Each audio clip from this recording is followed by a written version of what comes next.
এবং এখন আমি আপনাকে সেই ঘটনাটাই বলব, যে ঘটনাটা আপনাদের কাছ থেকেই পাওয়া একটা ইমেইল আমি পড়ে শোনাচ্ছি। যেভাবে আছে সেভাবেই পড়ার চেষ্টা করছি। আশা করছি আপনাদের ভালো লাগবে। লিখছেন, পড়ে শোনানোর অনুরোধ রইল। আসসালামু আলাইকুম রাসেল ভাই, আশা করি ভালোই আছেন। আমি মামুন আবদুল্লাহ লিখছি বাগেরহাট ফকিরহাট থেকে। ভূত এফএমে পাঠানো এটা আমার দ্বিতীয় ইমেল। প্রথমটা হয়তো প্রচারযোগ্য ছিল না, তাই প্রচার হয়নি। কাজের ব্যস্ততার মাঝেও আপনাদের জন্য আমার দ্বিতীয় ঘটনাটি টাইপ করা। আশা করি এই ঘটনাটি আপনার ও শ্রোতাদের ভালো লাগবে। ঘটনাটি 1966 সালের দিকে আমার বাবার সাথে ঘটে। সম্পর্কে যিনি আমার দাদু হন, বাবার চাচার সাথে ঘটে। এইবারের ঘটনাটা আমার বাবার কাছ থেকে শোনা, যদিও ঘটনাটি বড়। আমি যথাসম্ভব ছোট করে গুছিয়ে লেখার চেষ্টা করছি। বেশ আগের কথা। আমার দাদুর নাম ছিল মাকসুদ শেখ। পেশায় তিনি একজন কবিরাজ ছিলেন। যুবক বয়সী, ভীষণ সাহসী, গানও গাইতে পারতেন বেশ। গ্রামের গানের আসর প্রতি বছরই তিনি সেখানে গান গাইতেন। সবুজ গ্রাম, মাঠের শেষ প্রান্তে ছিল দাদুর বাড়ি। একদিন কিছু লোক খুব তাড়াহুড়া করে একটা মেয়েকে দাদুর বাড়িতে নিয়ে আসে চিকিৎসার জন্য। দাদু বাড়িতে ছিলেন না। মেয়েটির আচরণ ছিল অস্বাভাবিক। আশেপাশের লোকজন বাড়িতে জড়ো হয়ে যায় মেয়েটিকে দেখতে। দাদুকে ডাকা হলো। তিনি বাড়ি থেকে লোকসমাগম কমিয়ে দিলেন এবং মেয়েটির চিকিৎসা শুরু করলেন। কিন্তু মেয়েটার সেই বীভৎস আচরণ, মুখ থেকে জিহ্বা এক হাতের মতো বেরিয়ে বারবার মাটি স্পর্শ করছিল। রক্ত লোলুপ দুটো চোখ, নিজের চুল নিজ হাতেই ছেঁড়া, এগুলো যেন দাদুকে একদমই আটকাতে পারছিল না। অবশেষে তিনি পারেন, যেটা ছিল সাময়িক একটা চিকিৎসা মাত্র। মেয়েটিকে তেল পড়া, পানি পড়া ইত্যাদি দিয়ে তার পরিবারকে বলে দেন পরের সপ্তাহে আবার নিয়ে আসতে। দাদুর দিনগুলো অন্য কয়েকটি দিনের মতোই কাটছিল। হঠাৎ একদিন রাতে তিনি একটা স্বপ্ন দেখেন। স্বপ্নে তার সামনে বীভৎস, কুৎসিত, বিকৃত চেহারার মাঝবয়সী এক নারী অবয়ব উপস্থিত হয় এবং বলে, আমাকে ওর থেকে আলাদা করিস না, এতে তোর অমঙ্গল হবে। ঘুম ভেঙে যায় দাদুর এবং বিষয়টা সাধারণভাবে নিয়ে উড়িয়ে দেন। ঠিক তার পরদিন রাতে আমার দাদি একটি স্বপ্ন দেখেন, যেখানে একটি বিকৃত নারী অবয়ব উপস্থিত হয়ে আমার দাদিকে বলে যায়, তোর স্বামীকে বলে দিস আমাকে ওর থেকে আলাদা না করতে। সকালে বিষয়টা দাদুর সঙ্গে শেয়ার করে এবং তিনি দাদিকে বলেন, ওটা কোনো ব্যাপার না, ঘুম ভালো হয়নি তোমার, এজন্যই এমনটা দেখছো। তিনি দাদিকে কিছু নিয়ম কানুন বলে দেন এবং ঘুমানোর আগে তাকে এগুলো পালন করতে বলে দেন। দিনকাল ভালোই চলছিল। 7 দিন পরে সেই মেয়েটিকে দাদুর কাছে আনা হয়। মেয়েটির অবস্থা বেশ বাজে ছিল। আমার দাদু তা ভালোভাবেই বুঝতে পারলেন। তার কবিরাজি দক্ষতার ব্যবহার করে তিনি দেখলেন মেয়েটির সঙ্গে একটা জিন আছে, যেটা ছিল একটা মহিলা জিন। তার পরিবারকে কথাটা জানানো হলে তার দাদুর ওপর চিকিৎসার ভার দেন তারা। টুকটাক এইসব জানতেন দাদু। বেশ কিছু সময় ধরে কবিরাজি চালিয়ে জিনটাকে বিদায় করলেন তিনি। এবং কে জানতো যে বিদায় করা ওই জিনটি আমার দাদুর সংসার জীবন একসময় কাল করে দেবে, কাল হয়ে আসবে। আমার দাদি ছিলেন গর্ভবতী। কোনো একটা কারণে আমার দাদি একদিন রাতে বাইরে আসলেন, হাতে হ্যারিকেনের আবছা আলো। সে আলোয় তিনি উঠোনের পাশে থাকা সজনে গাছের নিচে কিছু একটা দেখতে পেলেন। গোয়ালের গরু টরু হতে পারে ভেবে তিনি একটু কাছে এগিয়ে দেখার চেষ্টা করলেন। কাছে গিয়ে তিনি যা দেখলেন, এর পেছনে কোনো যুক্তি খাটে না। তিনি দেখলেন সজনে গাছের নিচে বসে আছে তার রাতের স্বপ্ন দেখা সেই বীভৎস নারীর অবয়বটি, যার গলায় ছিল লাল লাল গোল ছোপ, রক্তের মতো চোখ। এক দৃষ্টিতে তাকিয়ে আছে দাদির দিকে। এই দৃশ্য দেখে দাদি আর নিজেকে ঠিক রাখতে পারলেন না। চিৎকার দিয়ে জ্ঞান হারান তিনি। জ্ঞান ফিরলে তার সাথে ঘটে যাওয়া সবকিছু তিনি খুলে বলেন। পরদিন দাদু তার বাড়ি বন্ধ করে দেন। এরপর বেশ কিছুদিন তেমন কিছু আর হয়নি। একদিন রাতে দাদি পেটে খুব ব্যথা অনুভব করেন। প্রথমবারের মতন বাচ্চা প্রসব করেন তিনি। দাইমা বাচ্চা হাতে নিয়ে নিজেই অবাক। বাচ্চাটি ছিল মৃত এবং তার গলায় ছিল লাল লাল ছোপ, চোখ দুটো ছিল রক্তের মতো লাল, যেন দাদির সেই রাতে সজনে গাছের নিচে দেখা সেই নারীর অবয়বের একটি মূর্তি। পরিবারের শোকে ছাপ। তাড়াতাড়ি দাফন কার্য শেষ করা হয় বাচ্চাটার। এই মর্মান্তিক ঘটনার পর 2-3 মাস সবকিছু স্বাভাবিক ছিল। একদিন পাশের গ্রামের একটা পালা গানের মঞ্চে ডাক পান দাদু। সময় মতো সেখানে উপস্থিত হন। অনুষ্ঠান শেষ করে মাঝরাতের দিকে বাড়ির উদ্দেশ্যে রওনা করলেন। কে জানত ওই রাতে আশাতীত একটা ভয়ঙ্কর ঘটনা ঘটে যাবে তার সাথে। বাড়ি ফেরার পথ ছিল একটা নদীর রাস্তা ধরে ওই রাতে খেয়াঘাটে পৌঁছালেন দাদু। একটা মাত্রই ডিঙি ঘাটে ছিল। নদী পার হলেন তিনি। নদীর অদূরে ছিল একটা শ্মশান ঘাট, যেটার সামনে থেকেই বাড়ি আসতে হতো। শ্মশান ঘাট পার হলেন। ঘুটঘুটে অন্ধকার, নিস্তব্ধতা বিরাজ করছিল চারিদিকে। হাতে 3 ব্যাটারির একটা টর্চ নিয়ে এগিয়ে যাচ্ছিলেন। হঠাৎ তিনি নাকে খুব বাজে একটা গন্ধ পেলেন এবং অনুভব করলেন তার পেছনে কেউ একজন আছে। হতে পারে গ্রামের অন্য কেউ। এটা ভেবে টর্চটা ঘুরিয়ে মারেন, কিন্তু কিছুই দেখতে পান না। তার মনের মধ্যে একটা কামড় দিয়ে উঠল। জলদি দোয়া পড়ে নিজের শরীরটা বন্ধ করে নেন এবং আবার বাড়ির পথে যাত্রা শুরু করেন। কিন্তু তার মধ্যে একটা অস্বস্তি কাজ করেই যাচ্ছিল। মাঠের শেষে ছিল কাঁঠালতলার সেই বিরাট বাগান। দিনের বেলা একা সেখানে কেউ যায় না, আর রাতের বেলা ওখান দিয়ে আসা রীতিমতো অসম্ভব। দাদুর চলাচল ছিল ওই রাস্তা দিয়ে, তবুও ওই রাতে ওখান দিয়ে যেতে হবে এটা ভেবে নিজে নিজে একটু ঘাবড়ে যাচ্ছিলেন। কি আর করার, রাত্রি অনেক হয়েছে। অল্প সময়ে বাড়ি যেতে হলে সেই রাস্তাই ধরতে হবে। তাই বেশি কিছু না ভেবে ওই রাস্তা দিয়ে বাড়ির পথে যাত্রা শুরু করলেন। বেশ কিছু দূর এগিয়ে যাবার পর তার নাকে তিনি গন্ধটা পেলেন। গন্ধটা স্বাভাবিক থেকে তীব্রতর হতে লাগলো। তিনি নিজেকে বোঝাতে চাইলেন, না, এটা এমন কিছু না, কিন্তু ভয় তাকে জাপটে ধরেছিল চারিদিক থেকে। পেছন থেকে এবার অদ্ভুত কিছু আওয়াজ তার কানে আসলো। তিনি পেছনে একবারও তাকাননি, তাই টর্চ হাতে সোজা এগিয়ে যান। হঠাৎ তার মনে হলো শুকনো পাতার ওপর দিয়ে কেউ হাঁটলে যেমন মর্মর আওয়াজ হয়, এমন আওয়াজ করে কেউ একজন তার পাশে হাঁটছে। মনের অজান্তে পাশের ভয়ঙ্কর বাগানের দিকে তার টর্চের আলো চলে যায়। টর্চের আলোয় তিনি যা দেখতে পান তা হয়তো সেটাই তার জন্য ওই রাতে অপেক্ষা করছিল। হালকা আলোতে তিনি দেখতে পেলেন পাশের একটা কবরের মাটি ভেঙে কি যেন একটা বের হয়ে আসছে। শেয়াল টেয়াল হবে হয়তো, এটা ভেবে নিলেন তিনি, কিন্তু না, ওটা আর কিছুই ছিল না। ওটা ছিল দাদুর স্বপ্নে দেখা সেই বিভৎস নারীর অবয়বটি। দাদু বুঝতে বাকি রইল না আজ খুব খারাপ কিছু ঘটতে চলেছে তার সাথে। হঠাৎ করে লাইটটা হাত থেকে পড়ে বন্ধ হয়ে যায়। ভয়ে একদম গ্রাস করে ফেলে তাকে। কি করবেন ভেবে পাচ্ছিলেন না। ঘুটঘুটে অন্ধকারের মাঝে নিজেকে অসহায় মনে হলো। এইবার সেই নারী অবয়বটি বলতে থাকলো, তোকে বলেছিলাম আমাকে ওর থেকে আলাদা করিস না। কণ্ঠটি হালকা থেকে প্রখর হতে লাগলো, যেন ওটা কাছে এগিয়ে আসছিল। এবং তাই হলো যেটা দাদু অনুমান করছিলেন। পেছন থেকে জাপটে ধরে দাদুকে অবয়বটি। অনেক চেষ্টা করেও নিজেকে ছাড়াতে পারছিলেন না। আল্লাহকে বারবার স্মরণ করছিলেন এবং নিজেকে অবয়বের হাত থেকে আলাদা করার চেষ্টা করছিলেন, কিন্তু না, কিছুতেই কিছু হচ্ছিল না। বারবার ওনার পিঠের ওপর চাপ সৃষ্টি করছিল অবয়বটি। এই বুঝি তার দেহ থেকে প্রাণটা বেরিয়ে যায়। নিস্তেজ হয়ে যান তিনি। বাঁচার শেষ চেষ্টাটা করবেন এটা ভেবে আল্লাহু আকবার বলে জোরে ঝাঁকি দিয়ে নিজেকে ছাড়ানোর চেষ্টা করেন, কিন্তু মুহূর্তের জন্য নিজেকে হালকা মনে হলো। শরীরের ওপর বোঝাটা বোধহয় আর নেই। দৌড় শুরু করলেন তিনি। কোন দিক দিয়ে দৌড়াচ্ছেন জানেন না, কতটা সময় নিয়ে দৌড়াচ্ছেন তাও মনে নেই।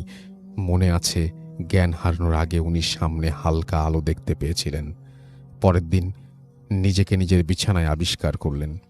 তার পাশে অনেক লোকজন, তাই তার দিকে সবাই তাকিয়ে আছে। রাতের ঘটনাটা খুলে বললেন তিনি। প্রাণে বাঁচলেও নিজের কোমরের বল হারান তিনি। শরীরের বিভিন্ন স্থানে ক্ষতের সৃষ্টি হয়। পরে এলাকার এক স্বনামধন্য কবিরাজের কাছে দাদুকে নিয়ে গেলে তিনি বলেন, মেয়েটির কাছ থেকে ওই জিনটি আলাদা করার জন্য এত কিছু ঘটেছে। এমনকি আমার দাদির সন্তান নষ্ট হওয়া ওই জিনটিই দায়ী। পরের ওই কবিরাজ সেই বিভৎস নারী জিনটিকে আটকান এবং তাকে একটি বোতলে ভরে ভৈরব নদীর পানিতে ফেলে দেন। এরপর অনেক বছর জীবিত ছিলেন দাদু। জীবনে চলার পথে আর কখনো সোজা হয়ে দাঁড়াতে পারেননি। কোমরের ওপরের অংশ বাঁকা হয়েছিল তার। মাথার নিচের দিকে ঝুঁকে লাঠি ভর করে হাঁটতে হতো তাকে। এরপর তিনি অনেক বছর জীবিত ছিলেন। 4 সন্তানের বাবাও হয়েছিলেন। তার সাথে, তার পরিবারের সাথে এমন আর কখনো হয়নি। এই ছিল ঘটনা। ধন্যবাদ আমার ঘটনাটি পড়ে শোনাবার জন্য। ধন্যবাদ সকল শ্রোতাদের ধৈর্য ধারণ করে ঘটনাটি শোনার জন্য। ভূত এফএম দীর্ঘজীবী হোক। এরপরে তিনি তার নাম এবং ঠিকানা দিয়েছেন। থ্যাংক ইউ ভেরি মাচ এবং চমৎকার একটা ঘটনা আমাদেরকে উপহার দেওয়ার জন্য। আমরা চলে যাব আমাদের প্রথম অতিথির কাছে, আফনান ভাইয়ের কাছে। তার কাছ থেকে একটা ঘটনা শুনে আসবো। আশা করছি এই ঘটনাটা আপনাদের ভালো লাগবে।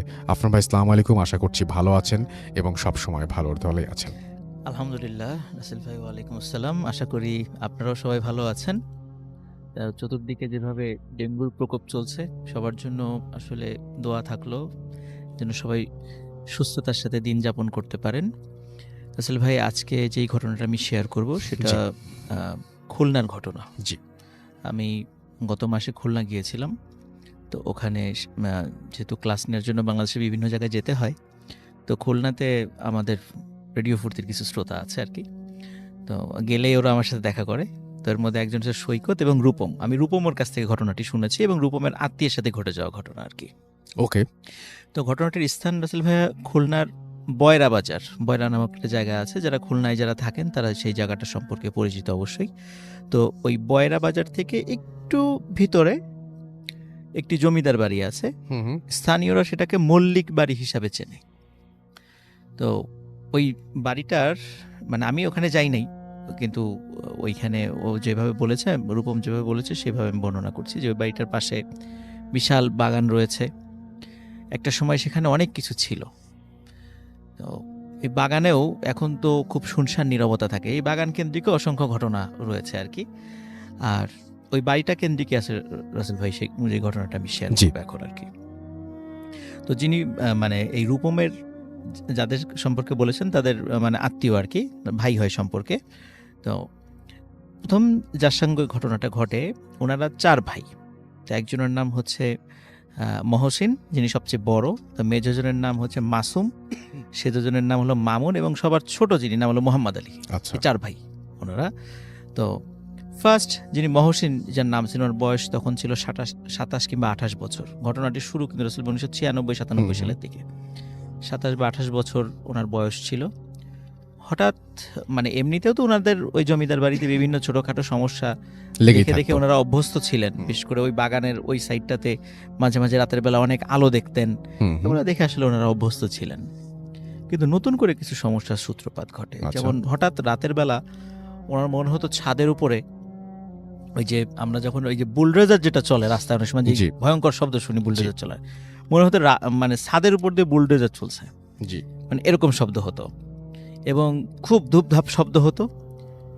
এই শব্দটা হওয়ার মোটামুটি 10 থেকে 15 মিনিটের মাঝখানে একটা বিরতি থাকতো এবং ওই যিনি বড় ভাই ছিলেন মহসিন ভাইয়ের ঘরের মধ্যে ধপ করে একটা শব্দ হতো।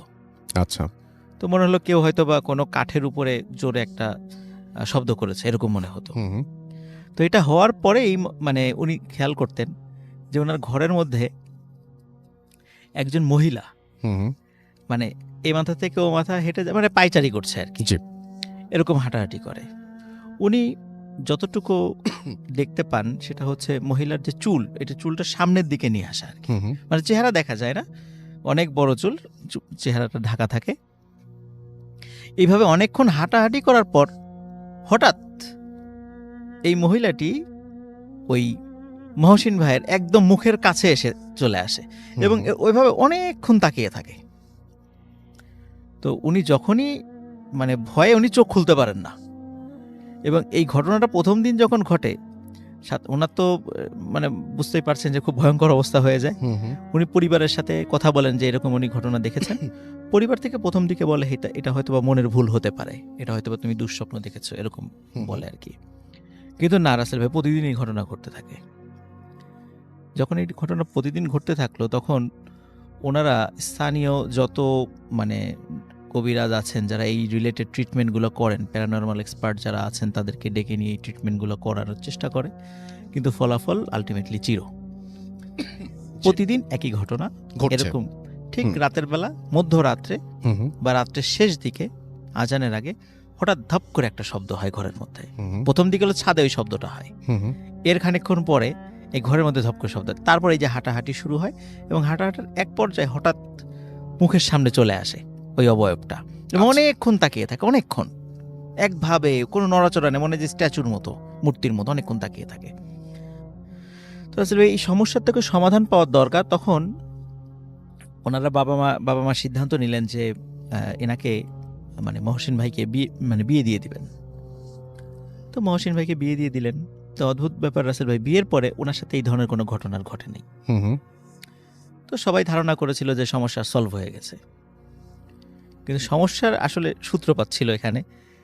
এই ঘটনা যখন মহসিন ভাইয়ের সাথে ঘটনা শেষ হয়ে গেল, হুম তখন ওনার ইমিডিয়েট যিনি ছোট মানে মামুন ভাই, না সরি মাসুম ভাইয়ের সাথে এই ঘটনা ঘটা শুরু করলো। আচ্ছা। ঠিক একই ঘটনা। তো মাসুম ভাই ছিল ভয়ঙ্কর টাইপের ভীতু প্রকৃতির লোক। তো ওনার থেকে বয়স 2-3 বছরের ছোট ছিল, জি। মানে মহসিন ভাই থেকে।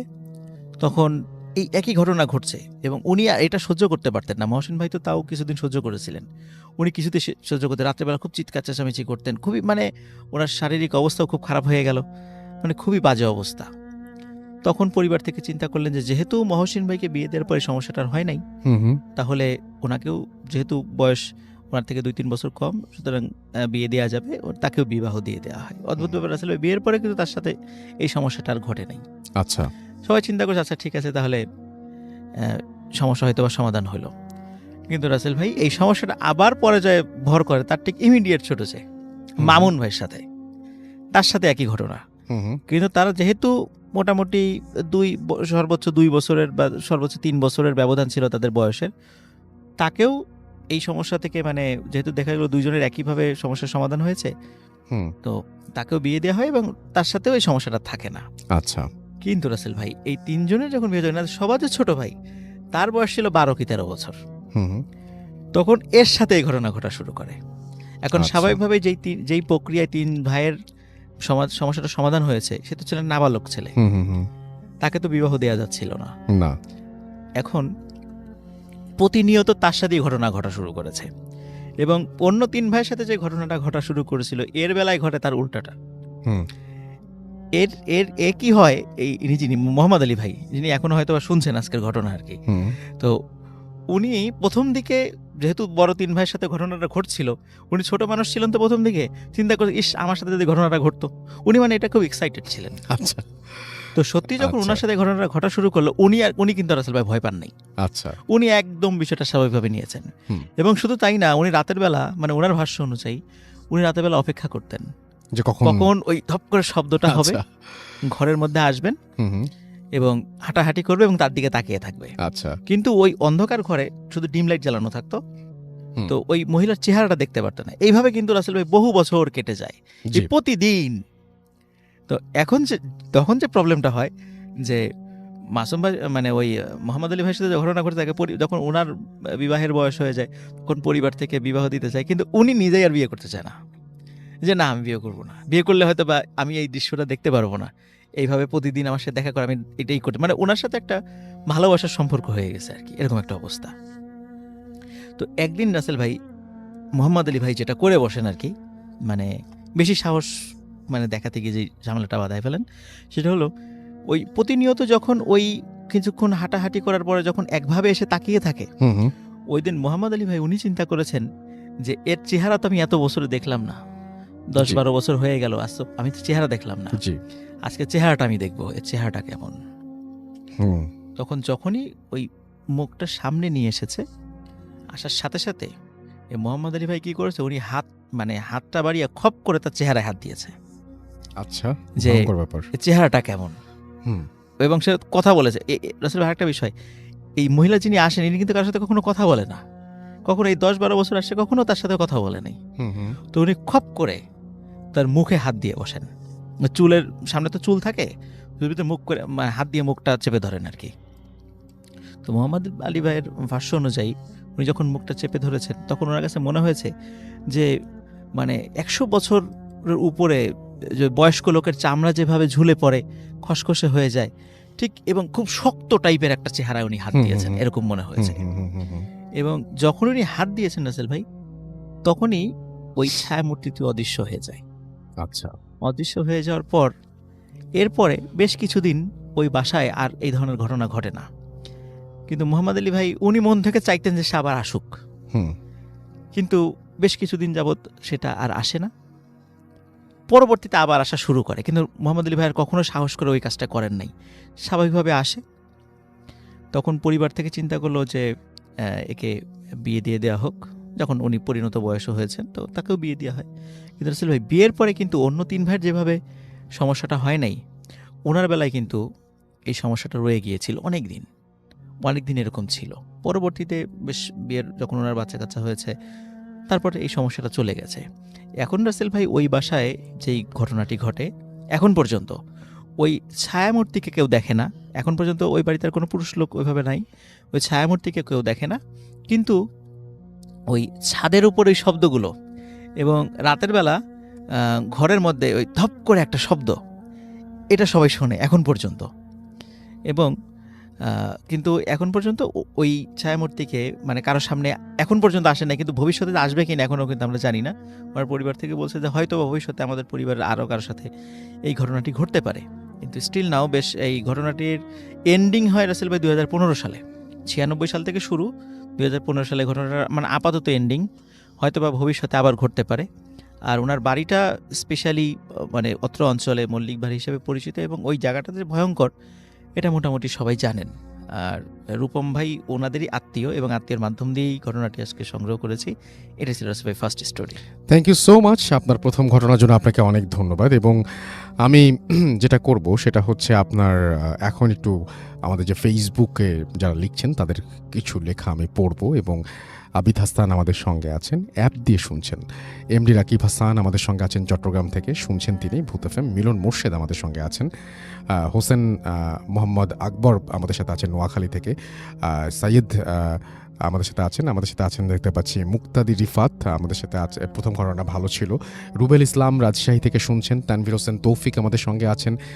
HM কাউসার আহমেদ আমাদের সাথে আছেন। MS জেরিন ফারজানা জুই আমাদের সঙ্গে আছেন। সিনথিয়া আমাদের সাথে আছেন সুমন আহমেদ আমাদের সাথে আছেন দেখতে পাচ্ছি। MD পরশ আমাদের সাথে আছেন দেখতে পাচ্ছি।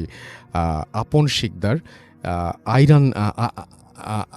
আরিয়ান আমাদের সঙ্গে আছেন। রানিশা তাসনিম আনিকা আমাদের সঙ্গে আছেন দেখতে পাচ্ছি। MD রাকিব হাসান, তানভীর হোসেন আমাদের সাথে আছেন। মুজাহিদ কবির আমাদের সাথে আছেন। রাইসুল ইসলাম আসাদ রনি আমাদের সঙ্গে আছেন। ইমন খান হৃদয় আমাদের সঙ্গে আছেন। অসাধারণ ভয়ঙ্কর ঘটনাটি তিনি বলেছেন। আলিফ আমাদের সাথে আছেন, ডক্টর আলিফ, এবং আমাদের সাথে আছেন তিনি, এবং তিনি বলছেন আরে আবরার ভাই, great two see him again. Yes, Abrar ভাই আমাদের সঙ্গে আছেন, এবং কিছুক্ষণের মধ্যে তিনি উইল শেয়ার হিজ স্টোরি, এবং আশা করছি যে আমাদের কিছুক্ষণের মধ্যেই তাকে পেয়ে যাব। অ্যান্ড থ্যাংক ইউ আলিফ আমাদের সঙ্গে থাকার জন্য। MD রাফিউল আলম শাওন আমাদের সাথে আছেন। তানজিম ফরাবি আমাদের সাথে আছেন। বাহারউদ্দিন শাহিন আমাদের সাথে আছেন। রুবেল আমাদের সাথে আছেন। শাকি আমাদের সাথে আছেন। রাকিব আহমেদ এছাড়া আমাদের সাথে আছেন দেখতে পাচ্ছি। আল শাহনেওয়াজ নিয়ন সহ আরও অনেকেই। তো আমরা চলে যাব আমাদের দ্বিতীয় অতিথির কাছে, এবং তিনিও একটা ঘটনা আমাদের সাথে শেয়ার করবেন। তিনি এসেছেন নরওয়ে থেকে। আমরা চলে যাই তার কাছে। আপনার নামটা প্লিজ একটু বলবেন, আপনার কোথায় থাকেন আপনি সেটা একটু জানাবেন, তারপরে আপনার ঘটনা শুনবো আমরা। আসসালামু আলাইকুম। ওয়ালাইকুম সালাম। লিসেনার্স এন্ড রাসেল ভাইয়া, আমার নাম তুহি। আমি এসেছি অসলো, নরওয়ে থেকে। আমি আপাতত ওখানে একটা জব করছি, একটা অ্যাপারেল কোম্পানিতে ম্যানেজার পোস্টে, এবং আমি আছি একদম অসলো সিটিতে। আপনার সঙ্গে আপনার হাজবেন্ড আছেন, রাইট? আমার সাথে আমার হাজব্যান্ড আসছে আজকে। জি। জি। কারণ আমি যে কাহিনীটা এখন শেয়ার করব সেটা অসলোতেই ঘটা। জি। অ্যাকচুয়ালি এই বছরেই ২-৩ মাস আগে হবে। ওখানে আমরা একটা জায়গায় ঘুরতে যাই। আসলে ইউরোপে বেশ কিছু অ্যাবান্ডন প্লেসেস থেকে যায়। কারণ যেহেতু পপুলেশনস কম হুম। আর এটা আসলে অনেক প্রাচীন সভ্যতা তো। তো দেখা যায় যে কিছু রুইনস থাকে বিভিন্ন হুম, হুম, হুম। জায়গায়। চার্চ হতে পারে, কোনো এলাকা হতে পারে, কোনো বাড়ি হতে পারে, হসপিটাল হতে পারে। ঠিক সেরকমই অসলোতে একটা জায়গা আছে যে জায়গাটার নাম হচ্ছে নেস, NES, ছোট একটা নাম। তো সেই জায়গাটাতে একটা চার্চ আছে যে চার্চটা আজ থেকে ১,০০০ বছর আগে কোনো একটা অ্যাক্সিডেন্টাল ফায়ারে পুড়ে মানে এটা এখন আর অ্যাবান্ডেন্ড, মানে এখানে আর কেউ যায় না। তো এটা আগুন কিভাবে লাগে আসলে এটার কোনো কারণ কেউ বলতে পারেনি। সামহাও একটা অ্যাক্সিডেন্ট হয় অ্যান্ড ওখানে যারা ছিল of course they are dead. But এটার পর থেকে ওই জায়গাটার বিশেষত যেটা ছিল যে ওই জায়গাটা একটা সুইসাইড পয়েন্টে পরিণত হয়। এখন এই জিনিসগুলো আসলে আমরা ওখানে থাকতে থাকতে আসলে এগুলো শুনি, লোক মুখেও শুনি বা নেটেও সার্চ করে দেখি যে হয়তো একটা সুইসাইড পয়েন্ট হয়ে যায়। বিকজ ওখানে যারাই যায় ডিপ্রেশনে চলে যায়, কারণ অনেকেই কিউরিওসিটি থেকে যায়, অনেকেই মেবি দেখা যায় যে শখের বশে গেছে বা ঘুরতে গেছে, তো ওখানে ডিপ্রেসড হয়ে যায়। আর সেই চার্চের পেছনে একটা পুকুর আছে, ওখানেই অনেকে গিয়ে জাম্প করেছে, এরকমও স্টোরি আছে। আর যেহেতু চার্চ তো পাশে একটা গ্রেভইয়ার্ড অবশ্যই চার্চের পাশে অলওয়েজ থাকে। আর ওই গ্রেভইয়ার্ডে যতগুলো কবর ছিল মানে যা দেখে এসেছি সবগুলোই কিন্তু সুইসাইড কেসে মারা যাওয়া আর কি।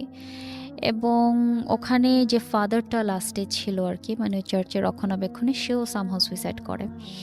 তো এত কিছু শোনার পরেই আসলে আমরা বলি যে আচ্ছা ঠিক আছে, let's go and have a look যে আসলে কি জিনিসগুলো সত্যি নাকি নাকি ম্যান মেড স্টোরিজ। আর নেক্সট জায়গাটা ছিল সিটি থেকে অনেক দূরে, প্রায় আমরা we had to travel around 2.5 hours, অনেক দূরে ছিল আর খুবই নির্জন একটা জায়গায় ছিল। এবং ওই জায়গাটা যেটা হলো যে Norway is a free land যেটাকে বলা হয়, কারণ যে কেউ পারমিশন ছাড়া যে কোনো জায়গায় যে কোনো টাইমে যেতে পারে। বাট ওই জায়গাটাতে গভর্নমেন্টের পক্ষ থেকে একটা টাইমের পরে যে একটা সিল্ড করে দেওয়া হয়, গেট টেনে দেওয়া হয়। এখন এটা কেন আমি জানি না, মানে এটা কি ভূত প্রেতের কারণে নাকি অন্য কোনো কারণে হতে পারে। তো ওখানে যখন আমরা যাই একদম ভর দুপুরে গেছিলাম, কারণ আমরা জানি যে সন্ধ্যার দিকে বা ভর দুপুরেই আসলে যদি কিছু এক্সপিরিয়েন্স করতে হয় বা কোনো প্যারানর্মাল কিছু দেখা যায়, এই দুইটা টাইম বেস্ট।